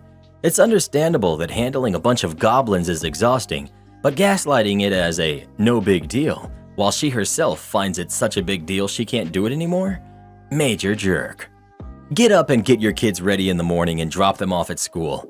Nap when the baby naps and give up other household chores you do in the day to prioritize sleep. Let your husband pick up the household slack at night at home. I agree that OP is the jerk and trying to parentify her stepdaughter. But also, when I was exhausted with a newborn, I was ready to punch anyone who said, "Sleep when the baby sleeps," like that was a solution that I had never heard before. It's hard to fall asleep during the day with new mom hormones, and if you do manage to fall asleep, it can feel worse and groggier than if you don't nap. You're the jerk. Maddie just described a whole lot more going on than you expected her to do, other than just getting up and making breakfast. Even then, you should have talked to your husband first and not pressed it. Why do people have more kids than they can handle and then always complain about it when the teenagers don't want to help enough?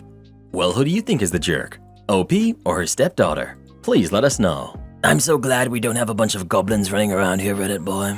Am I the jerk for taking the only two-seat table in the restaurant all to myself? I, 35 female, have given up on dating but still enjoy date activities. So once a month, I take myself out on a date. I go out to the movies, museums, and even mini golf by myself. And I always treat myself to a nice lunch or dinner around 3 to 4 p.m. after the lunch rush, but before the dinner rush, so I have plenty of time to enjoy my food. For my self-dates, I always look for a new restaurant to try. Saturday, I found this great little Mediterranean place. It's a real gem, hidden away at the end of a strip mall, with murals on the walls, lovely guitar music, and only about 7 tables total. When I got there, only one other table was occupied, and I sat in the only two-seater table. The waiter got me my drink, and I had just put in my order when a couple walked in. They looked around the small restaurant, saw me at the only two-seat table, and approached the waiter. I was on my Kindle and not paying attention until I heard the waiter say, "There are plenty of other tables." They argued for another minute before I heard the man say, "She won't take that long to eat. She's all alone." The woman huffed, and they sat at the 4-seat table right next to me. They ordered waters and loudly said that they were still deciding what they wanted, but were clearly stalling because they looked right at me as she said it. I chose to ignore it. When I treat myself to self-dates, I go all out and order an appetizer, soup, salad, and entree.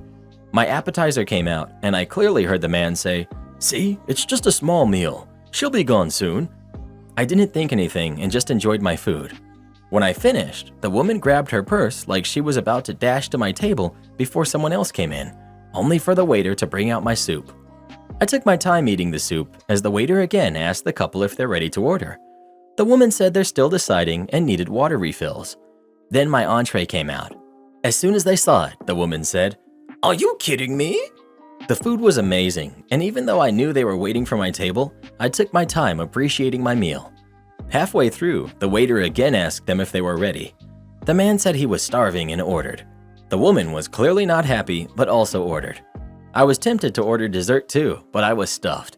I paid my check, and as I was leaving, I saw the couple moving their plates over to my table, which hadn't even been cleared off yet.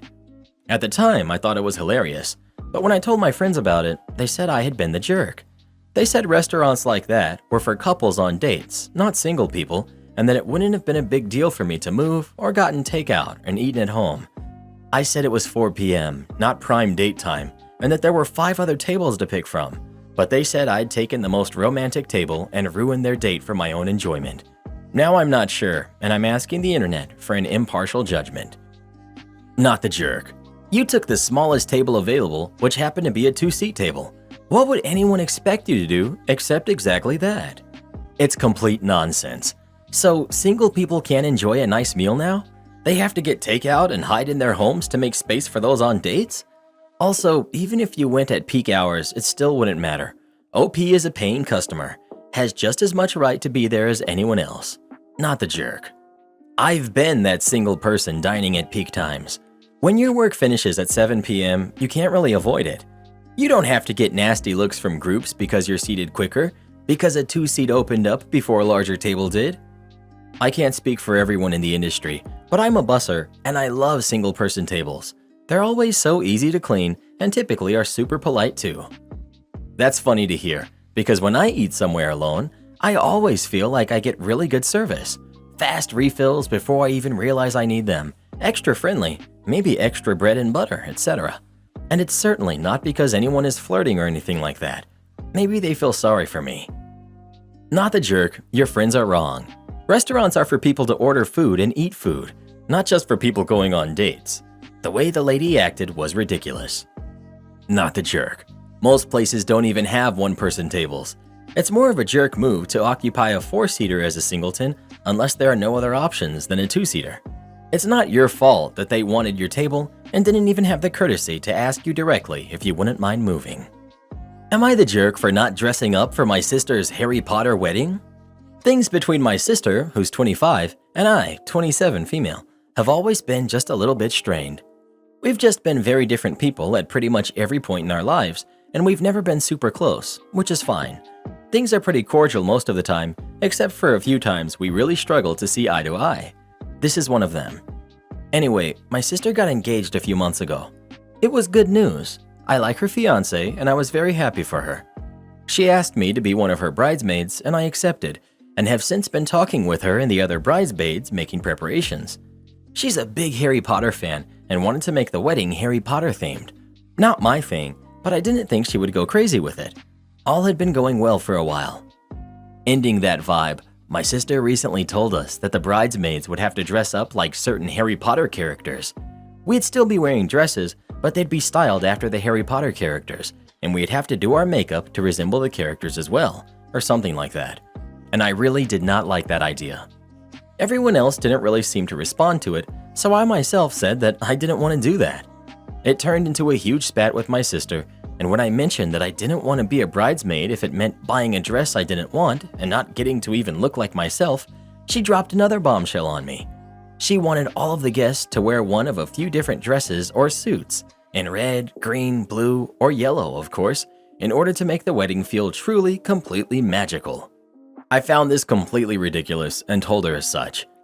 That even though this was her wedding, expecting every guest to dress up a certain way was ridiculous. We fought until I just left, and now both her and my parents are blowing up my phone. I don't think I even want to go anymore, let alone be a bridesmaid.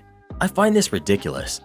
Was I the jerk for telling her that this was not a reasonable thing to ask of someone, bridesmaids or guests? Not the jerk. Your sister wants a themed wedding, that's okay. You don't want to dress up for a theme wedding. That's okay too. Agree. It's okay for sister to want this. OP doesn't have to do this if she doesn't want to. Though I will say that if it were me, unless it were something offensive, I'd just get over myself and do it. especially since it's not like OP is going to be the only one in a costume. Everyone will be that way. Edit. No, J.K. Rowling being offensive to some people doesn't apply here, because if that was even remotely a reason for OP not wanting to do this, she would have mentioned it somewhere in her post, and she didn't. Your personal offense to J.K. Rowling is irrelevant here. You're the jerk. You're making a mountain out of a molehill. It's really typical for bridesmaids to pay for and wear the dress the bride chooses. It's also fairly common to ask guests to dress in certain colors. Having a few very common color options is not a huge imposition. It's not your wedding, and these are not huge asks. Stop giving your opinion. Look, my sister is a huge Harry Potter fan, like the biggest fan. If she ever gets married, she'll have a Harry Potter wedding, and I shall briefly sigh when I look at the outfit I need to wear, but then picture her smile as she sees her loved ones supporting her in the way she's asked us to. Go support your sister and wear the outfit. You're the jerk. A friend dressed us up like deranged garden fairies as bridesmaids for her wedding. There were long beaded ribbons hanging off the massive artificial flower wreaths on our heads. The dresses were insane. We had badly made ribbon chokers with satin roses on the throat. The entire thing was a nightmare. We did it all because it was her wedding, not ours.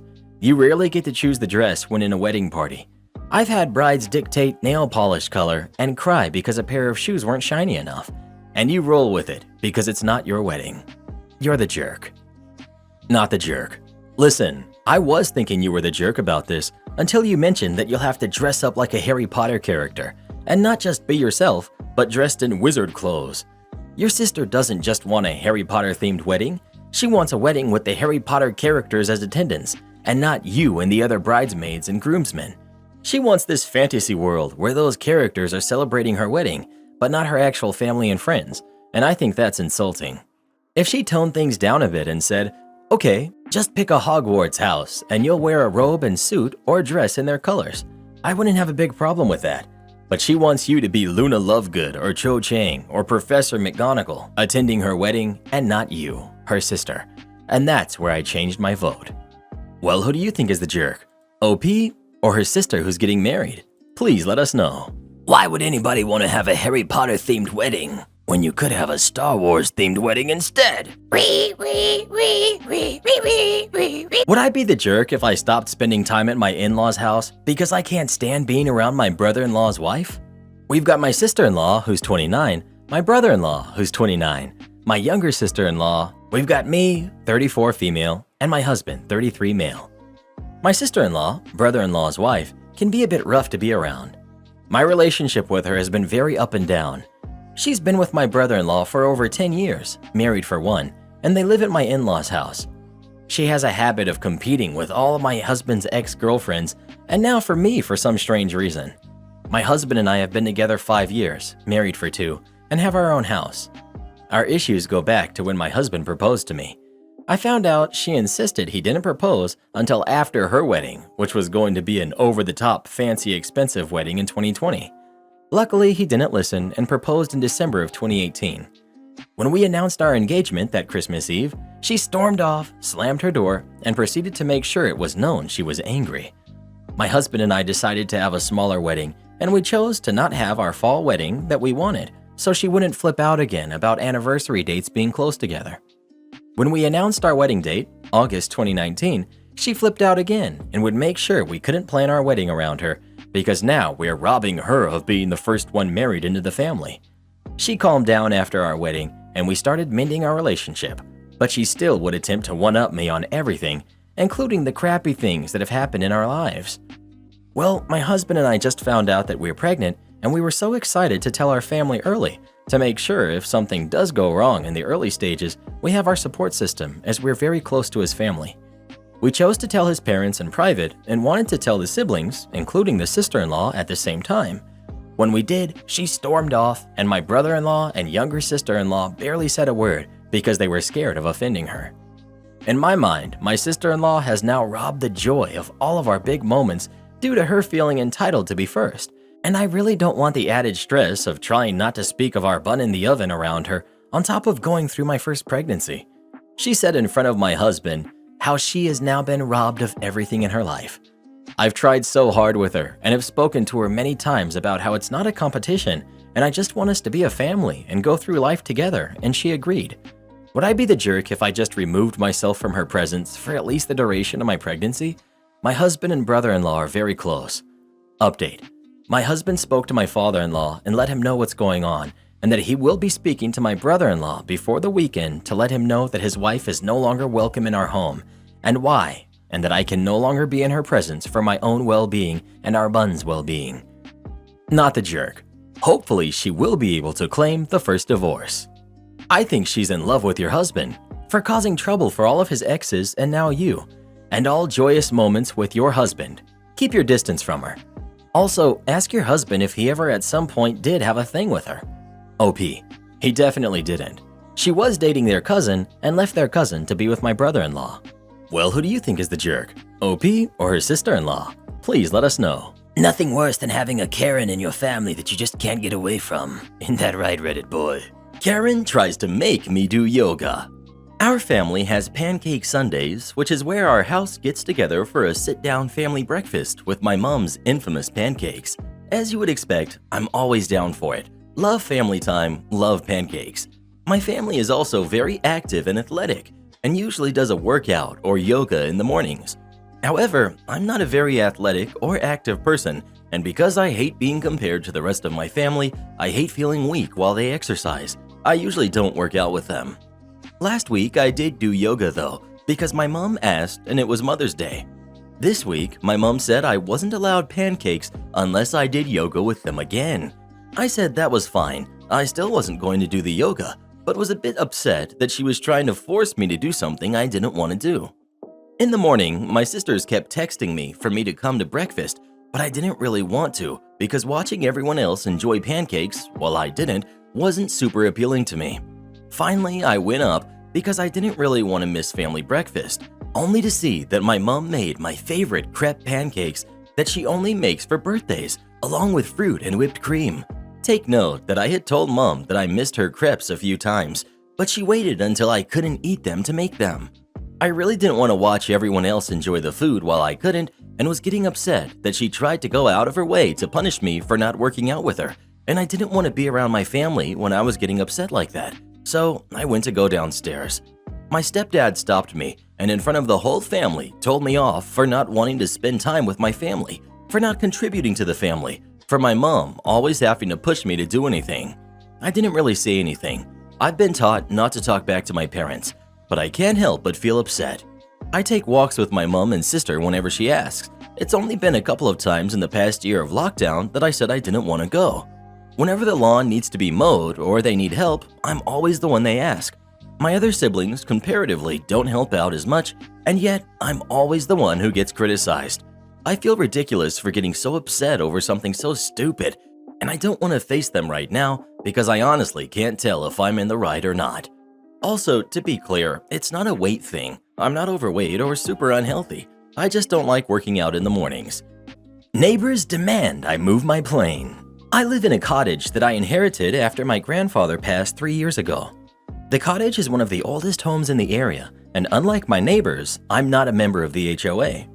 The cottage itself is a waterfront one, in which I have a small grass yard that turns into a beach on the lake. I never had a problem until recently over a seaplane and buoys. Due to having a private pilot's license and being really fortunate, I own a Piper Super Cub on floats.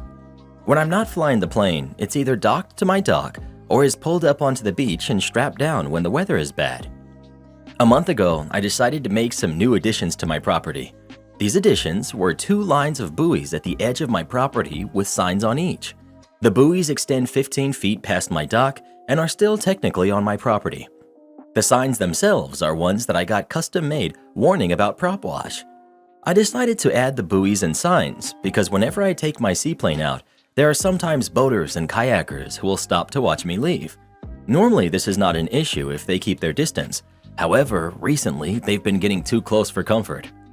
With the addition of the buoys, I can keep a 100 by 300 foot safety rectangle.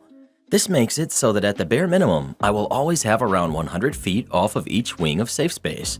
Additionally, it prevents people from cutting me off when I come to dock or park on the beach. About a week and a half ago, I got a letter from the HOA. The HOA is demanding I move my plane to a local seaplane base, as well as remove my buoys and signs. In response, I wrote them a letter explaining the reasons behind having the buoys and told them I have no intention of changing anything. About 2 days later, I got an angry visitor who was an HOA member. I told her that if she or the HOA comes onto my property again, they will be arrested for trespassing. Before leaving, she used some very colorful words and called me a jerk. Not the jerk. Yet another HOA thinking they can flex on their neighbors. Forget them. Totally not the jerk.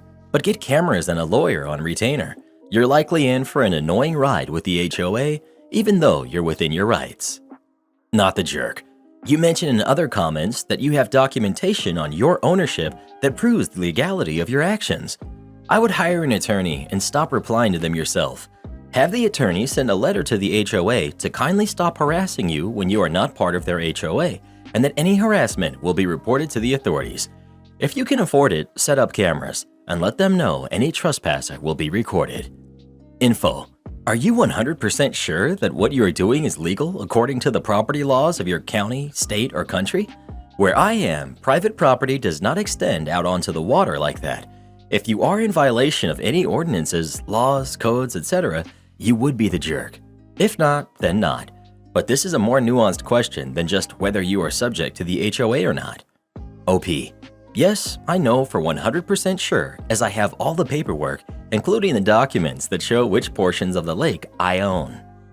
Well, who do you think is the jerk? OP or the neighbors? Please let us know. I wonder who invented HOAs, and if they had any clue how many lives they'd be impacting for the rest of eternity. Am I the jerk for refusing to show proof that the car is mine? For some context, my 20 male mom, who's 38 female, married my stepdad, who's 35, 10 years ago. They had my brother, who's 8 years old now, Scott. I see my stepdad as my father and his family as my paternal family, so I'll refer to him as dad and my step-granddad as gran. So dad has a GTR that my gran gave him a few years ago. That car is really cool. He also has a normal car that he drives to work, so the GTR is more for fun and showing off. My bro and I love that car, and my dad lets me drive it whenever I want. He even added me to the insurance when I turned 19 because I used the car almost every day until I was able to buy my own. Last week, I noticed Scott a bit sad, and he said that some kids at school were bullying him. Our parents went to his school to talk to the principal, and the problem is somewhat fixed, but he was still bummed, so I decided to surprise him yesterday by picking him up in our dad's car. I parked the car and got out to wait for him. I was sitting in the trunk when a guy approached me and said that I shouldn't sit in other people's cars. I laughed it off and said that it was mine, so it wasn't a problem. I must admit that I do look younger than 20, so he might have mistaken me for a high schooler and didn't believe me. He said that the car couldn't be mine and that I should get off of it before the owner gets back. I said that it was my car again, and he got mad and said, "Look, son, this isn't your car. Get down.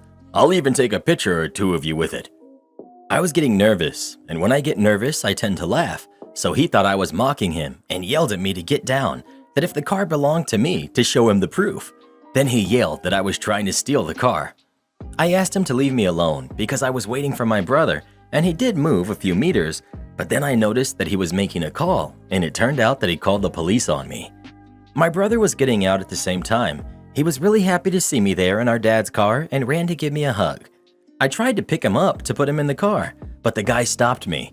I opened the door. It was obvious that the car was mine at that point. Either way, the police came and asked the normal questions. I explained to them that it was my dad's car, and the guy said, "Ha! I knew it wasn't yours." I showed them proof, my license, my dad's papers, the insurance paper with my name on it, and even a text with my dad where I said, "Hey, I'm gonna pick up Scott in the car." And he only answered with an "okay." I offered to call him so that they could ask him themselves, but they said there was no need. The police let me leave and scolded the other guy. Before driving off, the guy called me a jerk because I could have just shown him all of that, but instead I preferred to be a jerk. Not the jerk. He had no right to do what he did, just a nosy Parker. And why would you show him proof it's your car? He should have just minded his own business. OP. For real. Like, that thing has my family's address, my dad's full name, and his number. No one in their right mind would show that stuff to strangers. Not the jerk. This is what happens when people think they can get away with policing people without actually being police. Not the jerk. That's sketchy. I'm a girl, but imagine someone pestering me and wanting proof. Your license and registration has some personal information on it, and reading that immediately gave me stalker vibes. Probably not the case, but just a point about how weird this is. Or if else, I'd be concerned about them trying to find your address to try and steal your car. Just doesn't seem right to share personal info with a stranger. OP, that's what I just said in another comment. That little thing has some serious personal information, and I also thought that, what if I show it to him and now he knows where the car is? I would have put my parents and my brother at risk. It's not like I was down in the car cutting the breakers or trying to break the windows. I was just sitting waiting for my bro. Well, what would you do in this situation? Would you show the stranger proof that it's your car or not? Please let us know. I'd start coughing and sneezing all over him. Trust me, it's one of the quickest ways to get people to stop pestering you, especially these days. My brother hits on my ex, gets rejected, and shows his true colors. I, 22, male, have 3 older siblings. Diana, who's 43, Sebastian, who's 37, and Jake, who's 32. I was the surprise baby, and I'm closer to Jake than Diana or Sebastian. Now, Jake has always been interested in sports and all, training since he was 14 and went pro in college, so even at 32, he looks like a young Schwarzenegger. And I took after him because he was the sibling at home who I was actively watching. I mean, I was young and desperate for interacting with my siblings, so I did a lot of needy things. I took baking classes with Diana. I watched every stupid Star Wars movie so I could talk to Sebastian, and I became the Rock at 18 for Jake. I'm not that needy anymore, and I never really talked with Sebastian. He claims that the reason he gets rejected is because of his looks. I mean, he's okay, a little bald, a little overweight, but also very grumpy and noisy. He thinks Jake and I are stupid just because of how we look. He really doesn't have another reason. Jake has a PhD, and I'm top of my classes, but we're stupid because muscles. I've been laughing at his disrespect and resent for years, but now that I'm a bit older, I just cut him off and move away from him.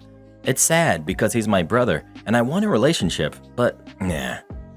I was in a casual relationship with my girlfriend at the time because I don't want anything serious in my 20s, and a few months ago, my girl had to pick me up from my parents' house and I introduced her to my family.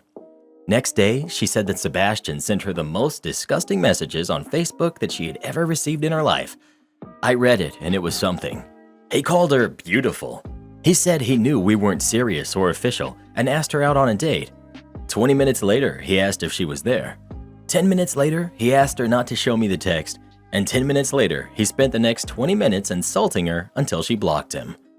We agreed not to tell him anything because she said she didn't care, and that was all. I broke up with her and removed myself from her house. I'll be living with my parents for at least a month until I find another apartment. Sebastian is also living here, and when I went through the door, he laughed at me, called me a kicked-out Chad, and that even when I look like a little Jake, I still got broken up with, and now I know how he feels when people reject him for his looks. But that it's better because my looks are the stereotype, and I just rolled my eyes and said that his looks aren't the reason women run from him, but rather his creepy personality, and to remember the text he sent to my ex a few months ago. He got red in the face, and my mom said that I was rude because Sebastian is already having a bad time being his age and living at home. This is 100% why he's single, and he shouldn't dish out what he can't take. Also, how did he get her number? Or was this Insta DMs? Either way, it's bad, but still. I hope you find an apartment ASAP, because he sounds insufferable to live with, to be honest. OP. He had messaged her on Facebook. Not the jerk. Sounds like he needed a serious wake-up call. People like him who just like to blame the world and their looks for why they can't get hookups, yet fail to realize it's just their crappy personality are annoying. It's his own fault that he's living at home and can't get a girlfriend. Instead of taking his insecurities out on you, he needs to be an actual adult and get a job and also work on himself. Otherwise, he's just going to be a miserable person forever. There's so many dudes who are a little balding and a little overweight who easily find partners. Ultimately, most people aren't that shallow and appreciate someone who treats them well or makes them laugh, regardless of their looks. Pretty much no one appreciates an unsolicited come-on from their boyfriend's brother, especially if it's followed by mistreatment. Sure thing, boss. I will follow the GPS. I drive a concrete truck. We deliver ready-mix concrete throughout a fairly large area. Keep in mind, concrete has a shelf life of 90 minutes once water mixes with the cement. This is very important on specific jobs. Our company uses a routing and tracking system I will call the terrible system. If there is a good route or less than good route, it chooses the worst route of all routes possible. After working with it a short time, this was noted. During training, new drivers are told to use it for final part of route only. Problem is, every time one doesn't follow a route, an alert is sent to management. Early in using terrible system, managers found a way to turn off these alerts. New manager starts. After a year, he brings up in meetings that drivers are not following the terrible system routing. Multiple times we tell him it gives us the worst and longest routes. He doesn't listen. After 6 months, he states drivers will be written up if we continue to not follow the terrible system routing. Drivers don't listen. A few days after this announcement, a fellow driver is written up. This is talked about. Cue malicious compliance. Next day on my second load, I have a load to a location I've had before. It's 15 miles east of the Pan and then a 10-mile north leg. Following that route takes about 45 minutes or less. We had been going to this job site for 3 months by this time and knew terrible system gave a much longer route. I was first truck of 4 and noted on the radio we needed to follow terrible system route as directed. Off I go. Route it takes me is southeast 13 miles, north on Interstate Highway 35 miles, including a chicken coop, way station for non-truck drivers. Trucks are chronically overweight for interstate. East through a large metro area for 20 miles, followed by last leg south of about 15 miles. Takes 125 minutes for me. Terrible system gave estimated travel time of 140 minutes, so I did well. I arrive as I'm timed out. Rejected, and that cost company $1,000 for the concrete, not to mention 20 gallons of fuel I burned. Second and third truck are the same. Fourth truck was stopped at chicken coop and company had a $500 fine. Customer is upset, calls the manager screaming. Manager asks to talk to me. I tell him we followed the terrible system routing as directed and he can check that easily. Next day in the break room, there's a sign posted stating that drivers are to use professional discretion in choosing the best and most expeditious route to jobs. My brother-in-law gets scared and cries to his parents when I correct him. So my brother-in-law to this day still lives with my in-laws. He's in his early 30s. From what my wife has told me, and I've seen enough evidence to affirm her statements, they've spoiled him rotten his entire life. He could burn water, he's that inept, eats nothing but crap food, is horrendously overweight, doesn't have a job, and actively refuses to get one unless you're doing all the legwork for him. Gets to go out to Disney and Universal parks all day and throws a tantrum anytime he's asked to do any kind of chores, just to name a few of the issues I have with him. He's also super creepy towards us, and given his history that's not really mine to explain, that's grounds enough for me to not want him within a mile of any of us. He still demands their respect because I'm an adult and your uncle, so you have to respect me. But I have to put up with him because I try not to rock the boat as much as possible. My wife's relationship with her parents is rocky enough as it is, a real-life Cinderella story. We got married in mid-2015 and her parents invited themselves to our place on base housing to come see our new house. Of course, they bring entitled man-child with them. This jerk has already been stuffing his face with what little snack foods we've got in the house. Didn't ask for my permission because we're family and families share what they have when family visits. Or something like that, some crap my mother-in-law said. Not too long after, he starts going off on my 10-year-old son. A grown man being a jerk to a barely double-digit aged kid by calling him names. I'm still new to the step-parent/new husband role and don't want to overstep, so I let my wife start to handle this. She asks him to stop as it's upsetting our son. He does for a little bit, but goes right back at it a few minutes later. Once again, my wife asks him to knock it off and says that this behavior won't be tolerated in our home, and he starts having another of his ungodly tantrums.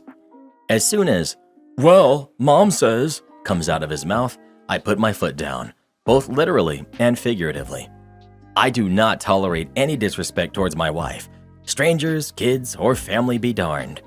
The new house is mostly wood flooring on the first floor, and my voice already carries pretty well, so the entire house goes silent when I spoke up. "Is this her house? Is this yours?" "No. Then shut up when the people whose house you're in tell you to knock something off. Entitled jerk is just standing there looking like some flabby fish out of water, with an open-mouthed gasp and wide-eyed terror that someone had dared to correct him. He then ran upstairs and cried to my in-laws about how he was aggressive and scary towards me, and I don't feel welcome in this home. Gee, I wonder why. My father-in-law pulled my wife aside and demanded something be done about my behavior, because that's no way for family to behave towards one another. She told me all this, and to this day, I still don't apologize for anything they deem as rude or unseemly, because that one instance of their son's behavior tells me that they have no room to criticize anyone on parenting or general behavior. Another reason he may not like me would probably be because I embarrassed him for acting like an idiot while we were on vacation. For context, we were staying at a hotel her parents had booked with their points, and I was on crutches at the time for a broken foot. This jerk had my daughter up in the air, spinning her around, standing immediately next to a pool. Obviously, I could not ambulate fast enough to intercede physically, so I had to call out from across the courtyard, "Hey, put her down, now!" which drew everyone in the vicinity's attention to his idiocy. I finally get over to him, and he's looking all kinds of indignant. He asks, how dare I interrupt his time with his niece, and I tell him, because you're putting her in danger, you colossal moron. You're not even a foot from the side of the pool. What on God's green earth made you think that this was an okay idea? Well, I'm her uncle, was all he had to counter with. And I'm her father, and I said put her down. Now he and I get into a hard staring match at this point, and he thinks he's gonna win because I'm on crutches and he's already naturally taller than me at around 6 foot. I, however, was a hard-charging Lance Corporal at the time and didn't fear man, beast, or God, let alone this excuse of humanity. He broke first and stormed off to go tell his parents what happened. They try to have a conversation with me about how what I did was inappropriate, and I just balk at them and ask them how they could condone the blatant endangerment of their granddaughter by this buffoon. They had nothing else to say. Am I the jerk for showing off after my stepfather kept telling everyone I was poor? I, early 30s female, have 2 kids that were born when I was 21 and 22. My daughter, the eldest, was an accident, but my second daughter was deliberate, as I found out that I needed a hysterectomy due to medical reasons, and being an only child and psych major, I believed it was important that my daughter had a sibling. At the time, I had recently, amicably, split from my partner, and my stepfather was strongly against me further ruining my life by having another kid due to his belief that you cannot be successful as a single parent. I ended up going no contact with my mom, stepfather, and 2 half-siblings, at the time they were 10 and 9, over this. My stepfather is in no position to talk, as he and my mom are far from well off due to his gambling addiction that chewed through my mom's savings prior to his recovery. About 2 years ago, my mom reached out to me as she was diagnosed with cancer. She came through it and is now in remission. I am not as close with them as I used to be, but things have been improving. However, my stepfather keeps going on and on about how I never made it because I don't have a nice car or a fancy apartment in the city, or a husband, and insisting that I must be poor because I'm not materialistic. I got used to being frugal in my early 20s when I was a poor uni student with 2 kids, and just never really changed. I have a very nice government job with a 6-figure salary where I work from home, but I drive a 2009 Nissan and I own a nice house in the country because I don't see the point in buying a city apartment that I don't need or a flashy car that will have some crappy KMS to L ratio.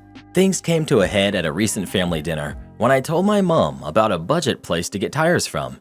Hers are almost bald, and my stepfather said, "Good to have a poor person in the family so we know where the deals are."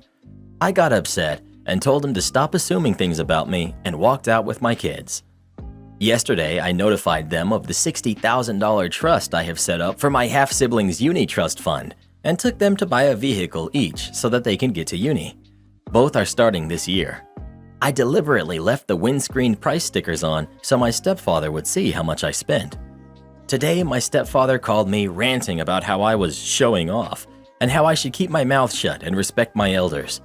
My mom texted to say that he's furious at her for ever contacting me. Am I the jerk here? Edit to add. The trust I've been putting together for a while because I know my half-siblings won't get financial support from their parents, but the cars I did purely out of spite. Not the jerk. Your stepfather's behavior is ridiculous. He's the one causing your mother's stress, not you. Her mother was unfortunate to marry such a materialistic jerk. OP is not the jerk. She proved her stepfather wrong in a reasonable way. He's just embarrassed. You're a naval officer and we will show you the respect you deserve? Yes, sir. Hello, folks. A while back, I was stationed in Pensacola, Florida as a trainee for learning to be an IT for the Navy. Every morning, our class would meet at the end of a long stretch of walkway where we would march as a unit down to our classrooms building. Now, this base is primarily manned by enlisted personnel. For the uninitiated, we are the lower-ranking personnel, and when we encounter an officer, we are required to render a hand salute. Most officers that set foot on this base know that they are outnumbered 1,000 to 1, and as such tend to avoid the enlisted mob, as not to draw unwanted attention as massive herds of people are forced to stop what they're doing, render a salute and greeting, and you have to do the same. Cue our brand new lieutenant. For naming anonymity, and because I like Forrest Gump, I'll change his name to Lieutenant Dan. Lieutenant Dan was a jerk and would regularly park his car near where we were forming up, stroll by our formation, and lose it on the new folks that didn't notice. One time his exact words were, "I am a naval officer, and you will show me the respect I deserve by rendering a hand salute." I swear it was like he rehearsed this spiel in the mirror before showing up that morning. What Lieutenant Dan did not know is that us lowly enlisted folks are petty. What he also didn't know is that sometimes on rare days where it was too hot in North Florida to safely march in formation, we would all be allowed to walk ourselves home down the long 1/2 mile stretch. Well, one summer day, with maximum humidity and heat, so hot you could fry an egg on the concrete, we all were allowed to walk ourselves back to the barracks. As we are walking in the distance, my class sees that all too familiar stride of Lieutenant Dan coming our way. A plan is hatched as we begin spacing ourselves out several meters apart and marching one by one down towards him.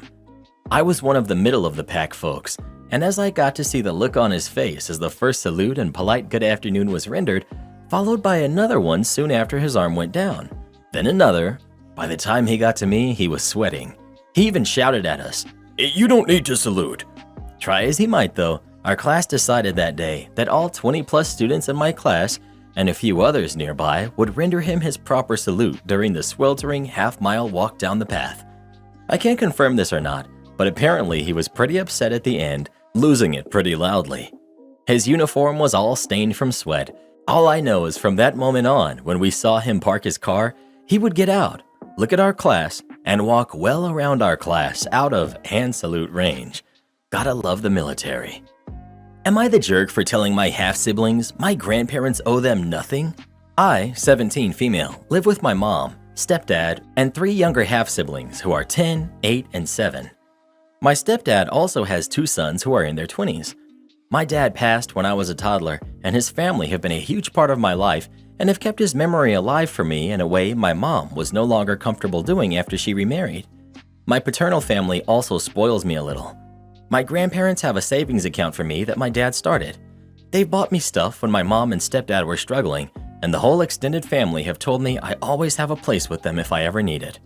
So my stepdad's ex-wife and her family have been nice to my half-siblings over the years. Sometimes they even bought them stuff and extended the offer for access if his sons were doing stuff with their maternal side. My paternal family have never. I don't see anything wrong with that. It makes sense to me even. They're not super close to my mom, and I'm their grandchild, not my half-siblings. I don't see it as something they should do. My mom and stepdad have always been bothered by it and have allowed my half-siblings to expect it. At Christmas, when I went to spend some time with my extended family, the oldest of my half-brothers ran out before I could and asked that he and the others be included and adopted into the family. He said he wanted them to be in their family too. My grandparents were the ones who picked me up, and they had no words. I ran my half-brother back inside. My mom told me it was a fair question. My stepdad has tried more than once to sever that kind of access with them, but my mom knows grandparents' rights would be granted if they cut us off, and she also knows I would never forgive her if she tried. I told her not to make me choose because that would be enough to make her not like the answer. I told my mom and stepdad they need to explain to my half-siblings that they're not entitled to be included. They refuse. And so when my half-siblings whined a couple of weeks ago, I told them straight. My family are not their family. They are not obligated to include them, and they need to stop because it will never happen. They were so upset, asking why my family didn't like them when their brother's family loved them. My stepdad was furious at me for talking to them about it and being harsh. Am I the jerk? Not the jerk. Your mother and stepfather should have shut that down years ago, and they know it. It's not your grandparents' fault that your mother and stepfather struggle at times, and they should be grateful that his ex-in-laws have gone above and beyond by financially supporting their grandkids' half-siblings. Your half-siblings should have been told years ago that they aren't your grandparents' family, that they never have nor will they ever be, and that their grandparents are their father's parents and your maternal grandparents that you share. Sounds as though your stepfather doesn't like the fact that he can't control your grandparents and hold you hostage until they agree to his demands of taking on his kids as their grandkids as well. He also needs to realize that neither your grandparents or his ex's extended family owe his kids anything at all, and at the end of the day, his kids are his responsibility, both financially and emotionally. The more he tries to push this, the more both your mother and him risk ruining your relationship to the point of no return. Seriously, it's sad and pathetic when a kid has to do the parent's job for them because the parents refuse to do it themselves. OP's paternal grandparents have made it clear that they don't want to have a relationship with OP's half-siblings, so letting the kids beg and plead is disgusting because the grandparents have said no multiple times, and it's just upsetting the kids more and more each time. You're not the jerk, and your parents are bratty and raising bratty kids. How are you the only mature person in that house? Your mom couldn't be bothered to facilitate a relationship with your deceased father's family when she remarried, and she wants them to include her kids? She's ridiculous. I'm shocked by the lack of empathy in these replies. A 10-year-old seeking love, affection, and inclusion from someone they believe to be a family member is not entitled or bratty. Do you guys hear yourselves? They're being a kid. No, 10 years old is not old enough to have magically worked out by themselves how their blended family works when none of the adults in their life have made an effort to explain it to them or to make them feel settled and secure in the relationship as they stand. These kids likely feel unsettled and distressed from the confusion of why Big Sis seems to have, in their eyes, another family who doesn't include them, especially because the late father, which would explain the missing link to them, is not spoken about. OP, your parents are jerks for failing to provide your siblings with clarity and understanding of their family structure, as well as for failing to support the memory of your father. However, OP, it sounds like the way you have phrased this to your young siblings was a bit harsh. I imagine he's confused and hurting from this mess, which isn't your or his fault. He's also probably jealous of his big sis, who I imagine he looks up to and wants to be included with. Is there a gentler way you could phrase this to him, or the other little ones if they ask you directly again in the future? I wish you all the best, and I hope your mom and dad see this as a wake-up call. Well, what do you think? Is OP the jerk for the way she treated her step-siblings or not? Please let us know. If your dogs are service dogs, what tasks are they trained to do? Guest checks in last night into one room, claims to have found problems in the room and wanted to be switched. She claims that the room was all dirty and they found someone else's clothes in the room. Afternoon guy switches them to another room, but they fight with him to get a room with an outside door. They stay the night, bringing in 3 small dogs with her, despite our hotel not allowing pets. But she says that she told the guy last night that they were service dogs. I get in the morning, knowing none of this, as there is no note regarding a dog in any of the rooms. But I know there is one somewhere because a different guest came up to complain about dog poop sitting in the hallway at night. I clean up the mess. Thankfully, it wasn't too gross or anything, but don't know where the dog was. Checkout time, 11 a.m. The housekeepers report that one room has dogs in it, multiple dogs. Naturally, 2 and 2 together, so I charge our fee to their card and call them to inform them that they have to leave because we don't allow pets. Oh, but these are my service dogs. You have to accept them.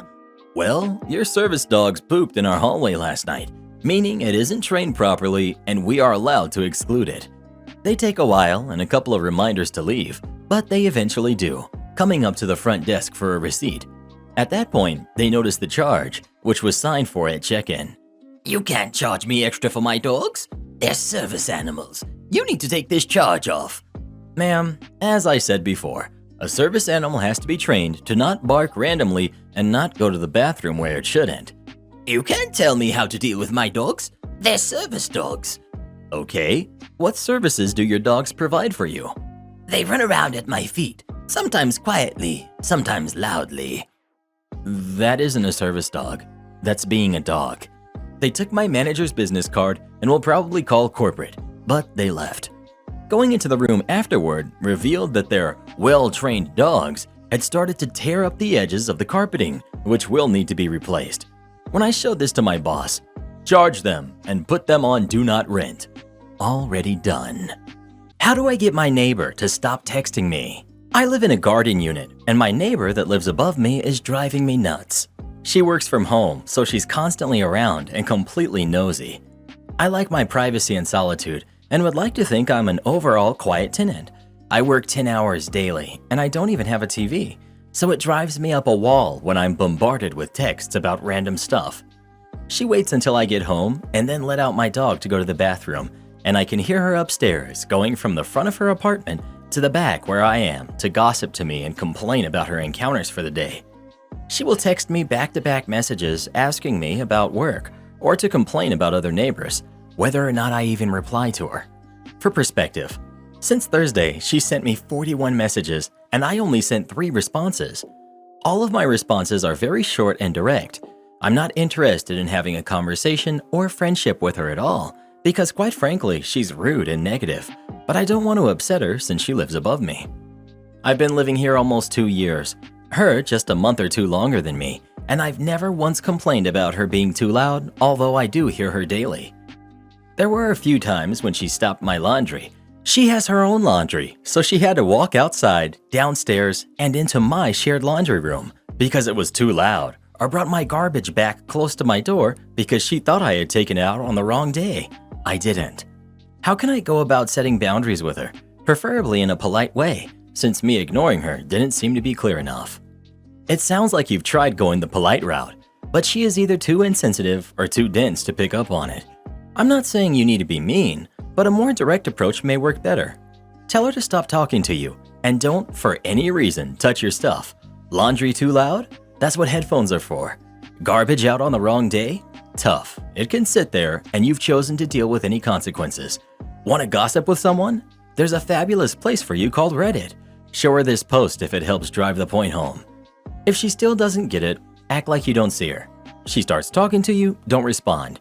If you're walking, just walk past her as she continues to speak to you. If you're sitting and she approaches you, whip out your phone at your earliest convenience and call someone you know that you haven't talked to in a while, or someone that you talk to all the time, or anybody else, really, as long as it isn't her. Completely refuse to acknowledge her existence. I will say that I am normally one to try and have a friendly conversation to resolve issues, but she sounds like that has been tried and didn't work. Take this advice with a grain of salt. Be prepared for retaliation, but stand firm and stay polite as long as she doesn't escalate. Well, what would you do in this situation if you had a neighbor who wouldn't stop texting you? Please let us know. Block her number, bruh. That's what blocking was made for. My ex expects me to take his kid to Disneyland. Alright, so I have a son who's 13 with my ex-husband. We got divorced because he was having an affair, and he had a kid with his affair partner. Now he's a single dad because the affair partner left. My son goes over to his house on weekends, and sometimes his kid comes over to my house because my son and him are somewhat friends, but I don't really mind. The problem now is that I'm planning on taking me and my son to Disney, and I've been saving up for this, as I believe he should go there at least once in his life to experience it, as well as him having good grades for the whole semester. I believe that my son must have told his half-brother, as my ex-husband called me and asked me what day I'm planning to leave and am I driving or him. I was confused initially, but I realized what he was talking about and told him that it was just going to be a trip for me and my son. He started to get mad and accused me of favoring my son over his half-sibling and trying to be petty for his past actions and such, and told me I should at least have offered for his son to go too. I told him no, as I wasn't going to pay for another plane ticket and other supplies, and that if his son wanted to go, he needed to pay for himself. I hung up before he could say anything else. Now my son says that his dad was disappointed about my decision and to try to change my mind so his half-sibling could have fun too, and some other remarks. My ex and a few of my friends who heard about the situation say that I'm the jerk for not letting his brother go on the trip as well, and that I'm being selfish and petty. So I'm starting to reconsider everything and just relenting. So I wanted an outside opinion. Am I the jerk? I don't care if your ex did want to pay. You are better than me for even allowing the half-sibling over at your house. You don't owe your ex anything. You don't owe the kid anything other than basic human kindness when you do happen to interact. But he is not your family just because your ex had an affair. Not the jerk. I'm sure your ex manipulated you while you were in a relationship, and he's sure trying to do it now. And if he wants his son to experience Disney, then he can take him himself. You don't owe your son's friend a plane ticket and admission ticket. Not the jerk. And your ex is delusional. The fact that you are kind enough to allow the kid he had with the person he cheated on you with into your home at all, ever, basically speaks to you being an unusually and extraordinarily patient and forgiving person, willing to put your son's happiness above your own. Very reasonable and legitimate hurt. What your ex is asking, though, is beyond obnoxious. He's accusing you of favoring your son over his half-sibling? Well, yes, because that's what sane, reasonable people do. They favor their own kids over kids that they have literally no family or other bonds with. Why on earth would he think that you wouldn't, or shouldn't, favor your son over, again, a kid that you are not in any way related to, who in fact was the product of an affair your own husband had outside of your marriage? Make it make sense. His entire argument that you shouldn't favor your son relies on the idea that you owe his other kid something. But this kid isn't your family, isn't even a niece or a nephew, or the kid of a dear friend or anything else like that. Yes, they're technically your son's half-sibling, but again, that is through the husband who betrayed you. You owe absolutely no allegiance to this kid. Any kindness you show them, even a play date, is lovely, but vacations? No.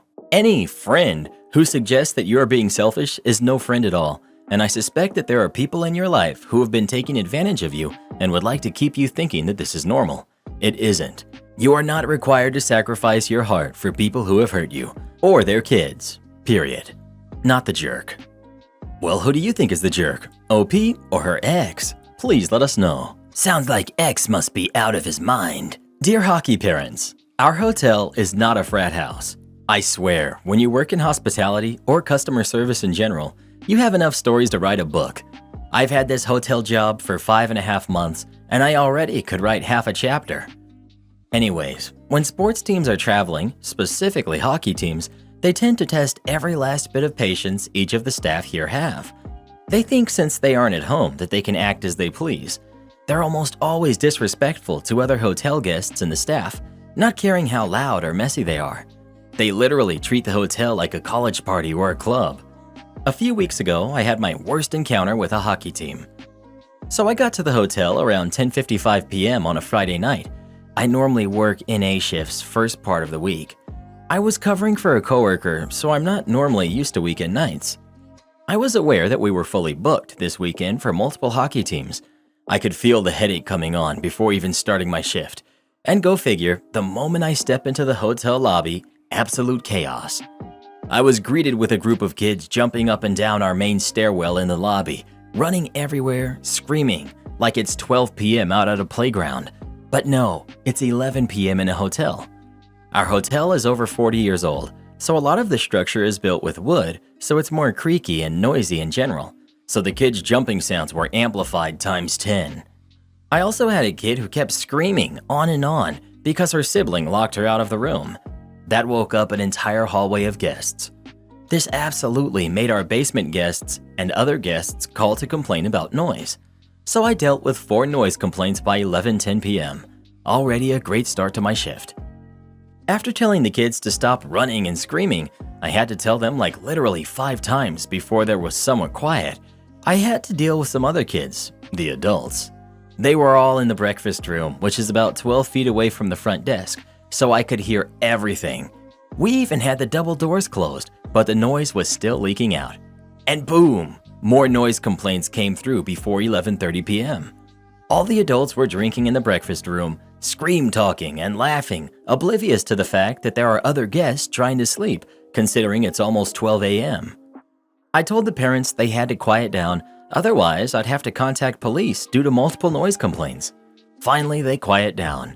Still had to clean up their spills and bottles. The last thing that really upset me and made me realize the parents really don't care what the kids do outside their own house is how they left the hotel before sleeping. By 1 a.m., All the kids and parents were in their rooms. Hotel was quiet and peaceful, finally. I soon realized I had to go on a scavenger hunt for cereal the kids took from the breakfast room and scattered throughout the hotel. We have 3 floors, and I kid you not, I found crushed Fruit Loops and chips in these areas. Every hallway and stairwell, the fitness room, the hot tub spa room, the lobby, business room, breakfast room, and public washroom. Like seriously? Come on, people, this is still a public building. Treat it with respect and tell your kids to behave.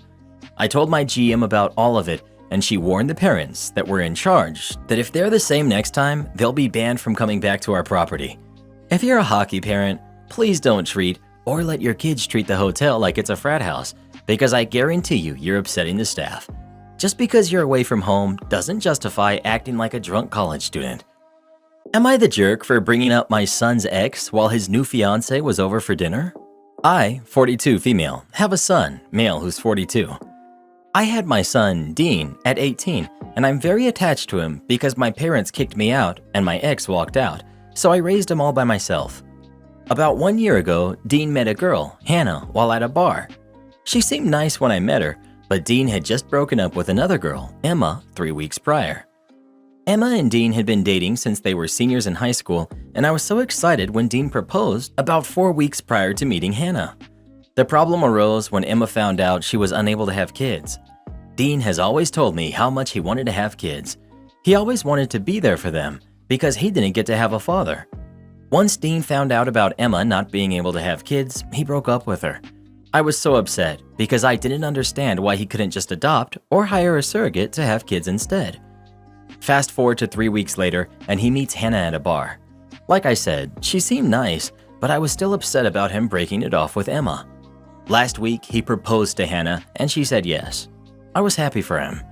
The problem here is when we were talking at the dinner table and the topic of having kids came up, not by me. I asked Hannah about how many kids she wanted, and she told me that she couldn't stand kids and never wants to have them. I looked at Dean, thinking this may shock him, but he didn't look shocked at all. Here's where I may be the jerk. I asked my son, in front of Hannah, why he proposed to a girl that doesn't want to have kids, but broke up an engagement with a girl that he dated for 6 years because she was incapable of having kids. Dean's eyes got wide, and he started turning red with embarrassment. Hannah was shocked and said something along the lines of, "Since when were you engaged?" That's when I remembered that Dean told me to never bring up his engagement with Emma because he was scared of how Hannah would react. Hannah left the table. I asked him the question again, and he said that he was going to change Hannah's mind. I told him that Hannah was older than him and had had so much more time to think about the topic, and she was most likely dead set on the idea of not wanting to have kids. I really wished I could have just kept my mouth shut. Dean then stormed off after Hannah. So, am I the jerk? Reads title: Oh, this is definitely a you're the jerk scenario. Reads post: Nope, it's an everyone sucks here in disguise. OP, you don't seem to like how fast Dean is moving or like this new girl better than his ex-girlfriend. But that doesn't give you the right to divulge this, especially when he told you not to bring up his ex in front of her. Your son also sucks because he believes he can change her mind about having kids, and he dumped his previous fiancée for something she couldn't control. I absolutely agree, everyone sucks here. But somehow, OP is a hero for Hannah for all the wrong reasons. OP probably spared Hannah a huge hassle and a lot of manipulation to try and get her to want to have kids. But yeah, the reasons OP snitched were not to protect Hannah, so she's still the jerk. OP. Just to be clear, I actually liked Hannah and had no malicious intent of breaking them up. I was just angry that my son knew that she didn't want to have kids, which I was fine with the fact that she didn't want to have them, but thought he could change her mind.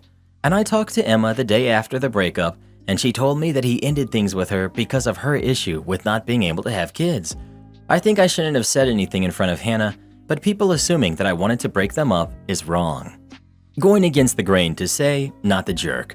You saw the writing on the wall and called it, saving both of them a lot of time and heartache. Am I the jerk for telling my daughter that she wasn't welcome in my life unless she acts right? I, 49 female, have one son who's 26 male, and one chosen daughter, 25 female. When I was younger, I had a best friend. I'll call her E. E was a fun but very unreliable person. We had always spoken about having kids at the same time, so when I got pregnant, so did she. The first 5 years went great. We were still incredibly close as you can be as new parents. But when her boyfriend passed, her life and mental health were wrecked. E's family isn't in her life, so when E found a new life meaning, every month or so, she often left her daughter, G, with me. At first, it was just weeks at a time, but as G became a teenager, it became permanent. I always loved G. I'd always wanted a daughter. I eventually cut off E. I just couldn't have someone who treats her kid the way that she did in my life anymore. But G has always been family, and I've always told her that I see her as much as my child as my son. In the past 2 years, E has gotten her crap together and has reached out to G to reconnect. G is ecstatic about it and wants to invite her to every family event we host. I told her no, that E was not welcome at any event that I was hosting or attending, that I was happy they were reconnecting, but under no circumstances did I want to have contact with her. G has resented me for this, and we fight more than we ever have. Our latest fight became very heated, and after both said some regrettable things, G told me she never saw me as a mother, and me trying to keep E out of her life wasn't going to change that. I know I'm not her mom, but it really stung to hear that. I told her I would not be treated like this, and she was not welcome in my home or life while acting like this. She started crying and stormed out. Later, she texted me a bunch of more hurtful things and pointed out I would never kick my son out no matter what we fight about, and so much for loving me like him. I really feel bad now. My son is very close with G, so he wants us to make up, but I feel like kicking her out was still the right choice. So am I the jerk? Edit. Thank you for all the responses. Just to clarify info that's being asked. 1. The hurtful things I said leading up was me talking badly about her mother and bringing up past mistakes. It was not okay and something I do regret. 2. I don't know if I would kick out my son. I don't think I would because he could never tell me I wasn't his mom, but you are all right. It's still not okay. 3. When I wrote events I was hosting or attending, I meant holidays, Christmas, my son's wedding, Thanksgiving, etc., or things my family, parents, siblings, nieces, etc., hosted. If G were to host an event, I wouldn't make her choose between who to invite, but I would probably avoid E as much as she would avoid me. Edit 2. Probably my last edit for a while. I appreciate all the responses, even the harsh ones. I will reach out to her and try to resolve this. One last info update. G does not live with me, but she lives close, and we are a tight-knit family, so we all eat dinner together several times a week. I did not kick her out of her home, but I did kick her out of coming back to her childhood home. Probably gonna get downvoted, but not the jerk. And honestly, I don't understand all the people saying you're the jerk. It's not like you're preventing G from rekindling her relationship with E. It's in your right to not want E in your life, therefore not having her at family events. G is 25, an adult now, and it's time to learn about consequences of her actions. She tells you she never saw you as her mother. Well then, out of the house. She can either go stay with who she considers her mother or get a job and be independent. I don't understand the you're the jerks either. After what E did to her and OP, I don't know why G wants to have her cake and eat it too. G complained that OP lied about loving both of her kids equally, but she's not treating her mother figures with the same level of respect. You'd think at 25, G would have grown some empathy for the person who raised her. I do say this knowing that G probably has some really intense abandonment issues. I don't think that she should expect OP to cater to E's whims because of it. Am I the jerk for clearly telling my parents how family functions hosted by me will go from now on? I'm currently expecting my first kid with my husband, and this is a discussion I had with my parents recently. I'm 27, female. There is a background to this first though. My mom has been married twice. First time, she was married for 9 years and had my 3 half-siblings with husband number 1. He passed and my mom met my dad. My half-siblings have not changed how they felt about my dad from the first day they met him to now. He was always unwanted, always made to be the outsider. He never pushed to be dad or to be called anything. Even they will say that to people. But they simply did not want someone else married to their mom and were not willing to be a family with random people after their dad passed. To them, their childhood family ended with the passing of their dad. My mom and dad had me and my brother, who's 29 now, and we both knew we were not important to our half-siblings. We knew they did not acknowledge us as siblings even. And we could see that they never cared about us or our dad. It hurt a lot as a kid. I didn't get why they were so against the idea of us being siblings or why they didn't even want to be friends with my dad. We were never invited to their weddings or to their baby showers, and they would show up at family functions and ignore us if they knew enough people there. Otherwise, they were no-shows. This has led me to want to focus more on my husband's family for my kid. They are good, kind people. They're better people than I ever expected to have in my life, and I feel like they will be the people there for my kid, who will build my child and any future children up. So I'm no longer going to attend functions where my half-siblings will be present, but more than that, they will not get any invite to anything hosted by my husband and I. I know my parents want to pretend like things are okay and nobody's bothered by this stuff with my half-siblings. They want to believe therapy when my half-siblings were kids and loving them is enough, but it's not. And I told them I would not put my kid into the mix of rejection by people who are supposed to be family, that I did not want my kid to be othered before they're even born simply because they are born to me. So I had decided to no longer include them, the half-siblings. My parents were very upset by this, so my grandma, Mom's mom, and aunts, Linda and Jane, Mom's sisters, told me that I was being a jerk for no reason, that everyone else accepted this is just the way things are and are willing to deal with it for the people they love. Am I the jerk? Not the jerk. Your kid, your family, your decisions to not have toxic people in your life. Be that awesome parent you want to be, and don't waste 1 ounce of any emotion over those who don't give 2 hoots about you or your immediate family.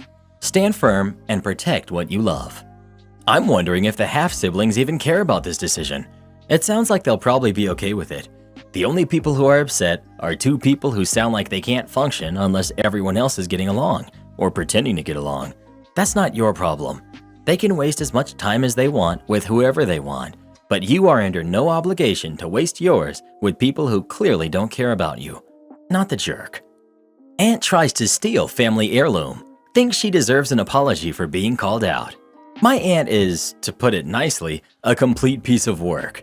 She isn't overly well-liked in my family. However, my grandparents, especially my grandmother, believe that they can't exclude her from family events based purely on their personal feelings for her.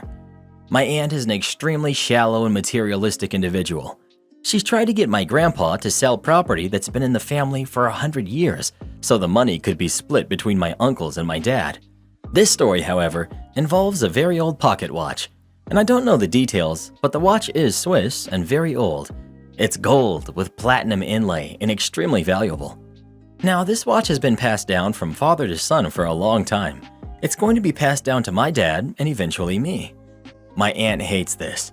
She's tried to convince my grandpa to give it to my uncle, second oldest, and for my dad to just say my uncle should have it. Neither have agreed to that. It all came to a head on Saturday. We were at my grandparents' house for a birthday celebration. Everything is going well. People are having pleasant conversations. My daughter, who is 5, this is relevant, and younger cousins are having fun playing and somehow not causing more noise than should be humanly possible. It's been a wonderful day until my aunt goes to leave.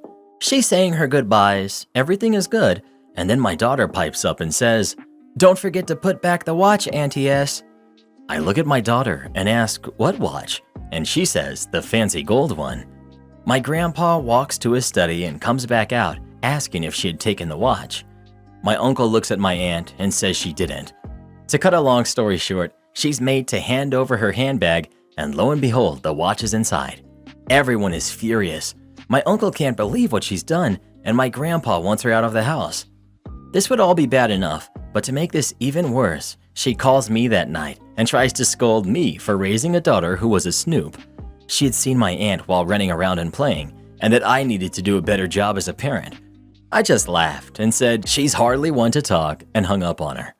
I'm not surprised she tried to steal the item, but even I'm surprised that she tried to make it my fault she's been shunned by the family.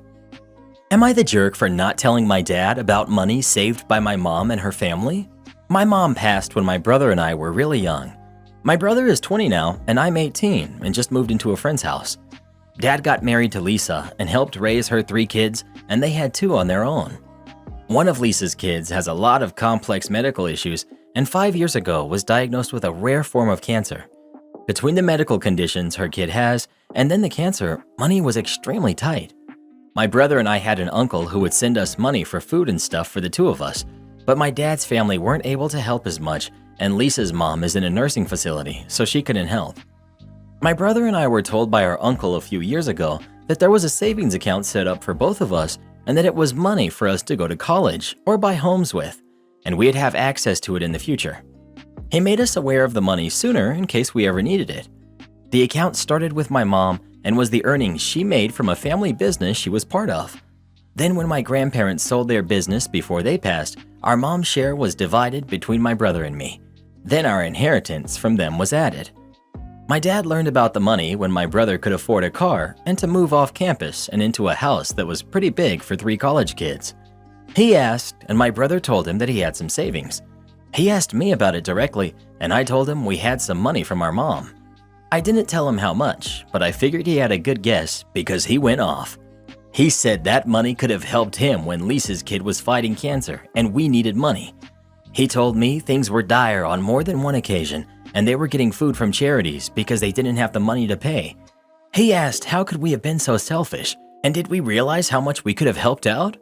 He said we could have told him about the money and he could have used some of it to keep us all afloat and safe, and maybe have cured his stepkid's cancer. It all came down to me being selfish. Gotta ask if he's right, because I do feel kinda bad about lying to my dad. It was just, my brother and I were taken care of by our uncle, and it felt wrong to use my mom and grandparents' money to pay for stuff for my dad's new family. My parents were in the process of divorcing when my mom passed, and her family didn't get along with my dad. Am I the jerk? Not the jerk. Your mom left that money to you. It was not a bank account for the whole family. Yeah, it's tough that they had to get financial help, but that's not your fault nor responsibility. Honestly, the father is the one being selfish here. Why is he putting the guilt on them? Why isn't he grateful his kids don't have to scrape by and struggle? It was not first wife's job to fund his second family, and his kids shouldn't feel guilty for experiencing the love legacy she left for them. Besides, he probably also had an inheritance from her, and he no doubt used it as he saw fit. I'm curious how much time, attention, and money he gave his kids after starting family number 2. I have a feeling very little. Hotel guest overreacts, resulting in him being charged $1,000 extra. A few evenings ago, a guest wrapped in a pool towel came to the front desk and tossed his keys on it, informing me that they aren't working. I apologize, remake the keys, and send him up. He comes back downstairs, tosses the keys back on the desk, and says that it still isn't working. He tells me a yellow light is coming up, and when this happens, it means that the card reader on the door needs to be reprogrammed, which takes 20 minutes. This happens very rarely, and we always make it up to the guest. I inform the guest of this and tell him that my maintenance guy left 20 minutes ago, but I will have him back to fix it right away. As I call the maintenance guy, the guy starts huffing very heavily while staring at me with his eyes wide open. I inform him that our maintenance guy will be here in 20 minutes. I said I'm comping his breakfast from yesterday, then tell him that if he wants, he can head back out to the jacuzzi and we'll send him some drinks on us as well while he waits. Him: I will not do that. My girlfriend is upstairs waiting for the door to open in my suite that I paid to use. Me: I apologize for that, sir. As I mentioned, my maintenance guy will be here in 20 minutes, so if you can bear with me until then, we'll get you into your room.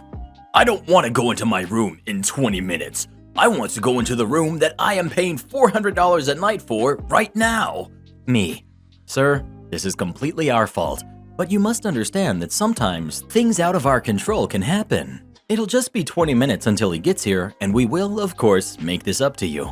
Him: I'm paying $400 a night to stay here. I want to go to my room now, not in 20 minutes.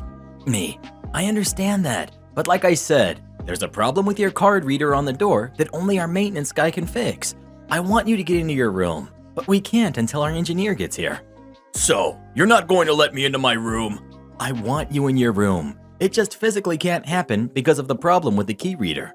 So you're not going to allow me into my room that I pay $400 a night for? This goes back and forth and continued on for a few more minutes.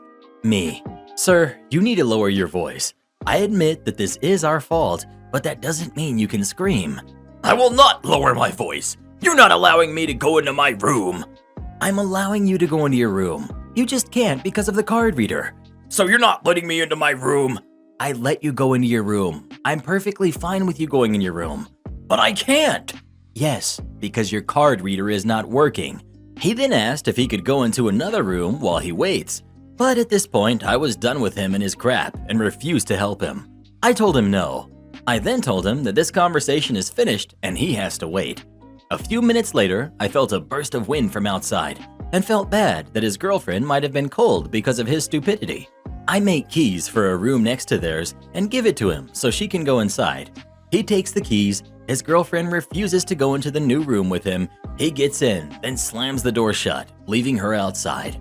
Once engineering starts working on his door, he hears the guy talking in the room. Later, the engineer told me that the dude was on the phone with his mom complaining about the hotel. We got his room ready. I went to tell him, and in front of me, he's still repeating, "Mom, I'm spending $400 a night here, and they're not letting me into my room." Anyway, I guess him and his girlfriend fought because 2 hours later, she leaves the hotel with her bags. He then walks in and out of the lobby a few times for a few more hours while walking slowly and staring at me wide-eyed. Everything he does angrily. Pushed open the front doors hard, slammed on the elevator buttons, etc. Every time he closed his room door on the 4th floor, a guest would call, asking what the noise was because of how hard he was slamming it. Suddenly, at around 9 p.m., I hear a loud slamming sound over and over again. I get like 10 calls from scared guests. Turns out, this dude was just in his doorway, opening and slamming his door shut over and over again.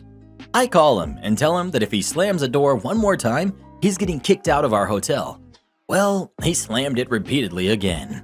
He came downstairs around 9:30 p.m. to check out as I was calling security to kick him out. While I was in front of him, I got a call from a guest asking what the sound was. In front of him, I told him that it was an out-of-control guest, but not to worry because he's getting kicked out of the hotel. I handed him his receipt, which he crumpled up and threw on the floor before walking out. The next day, housekeeping reports that the door frame is shattered. Per the general manager, we charged him $1,000 for the broken door frame. I also added the comped breakfast back onto the bill. Best part, 2 weeks later, I saw a 1-star review from him stating, "They wouldn't let me into my suite that I was paying $400 a night for. Ruined my anniversary. Would not recommend." Support our channel by joining as a member today, and we'll give you a shout out in our next video. Or come watch this video next. You won't believe what Karen does in that one.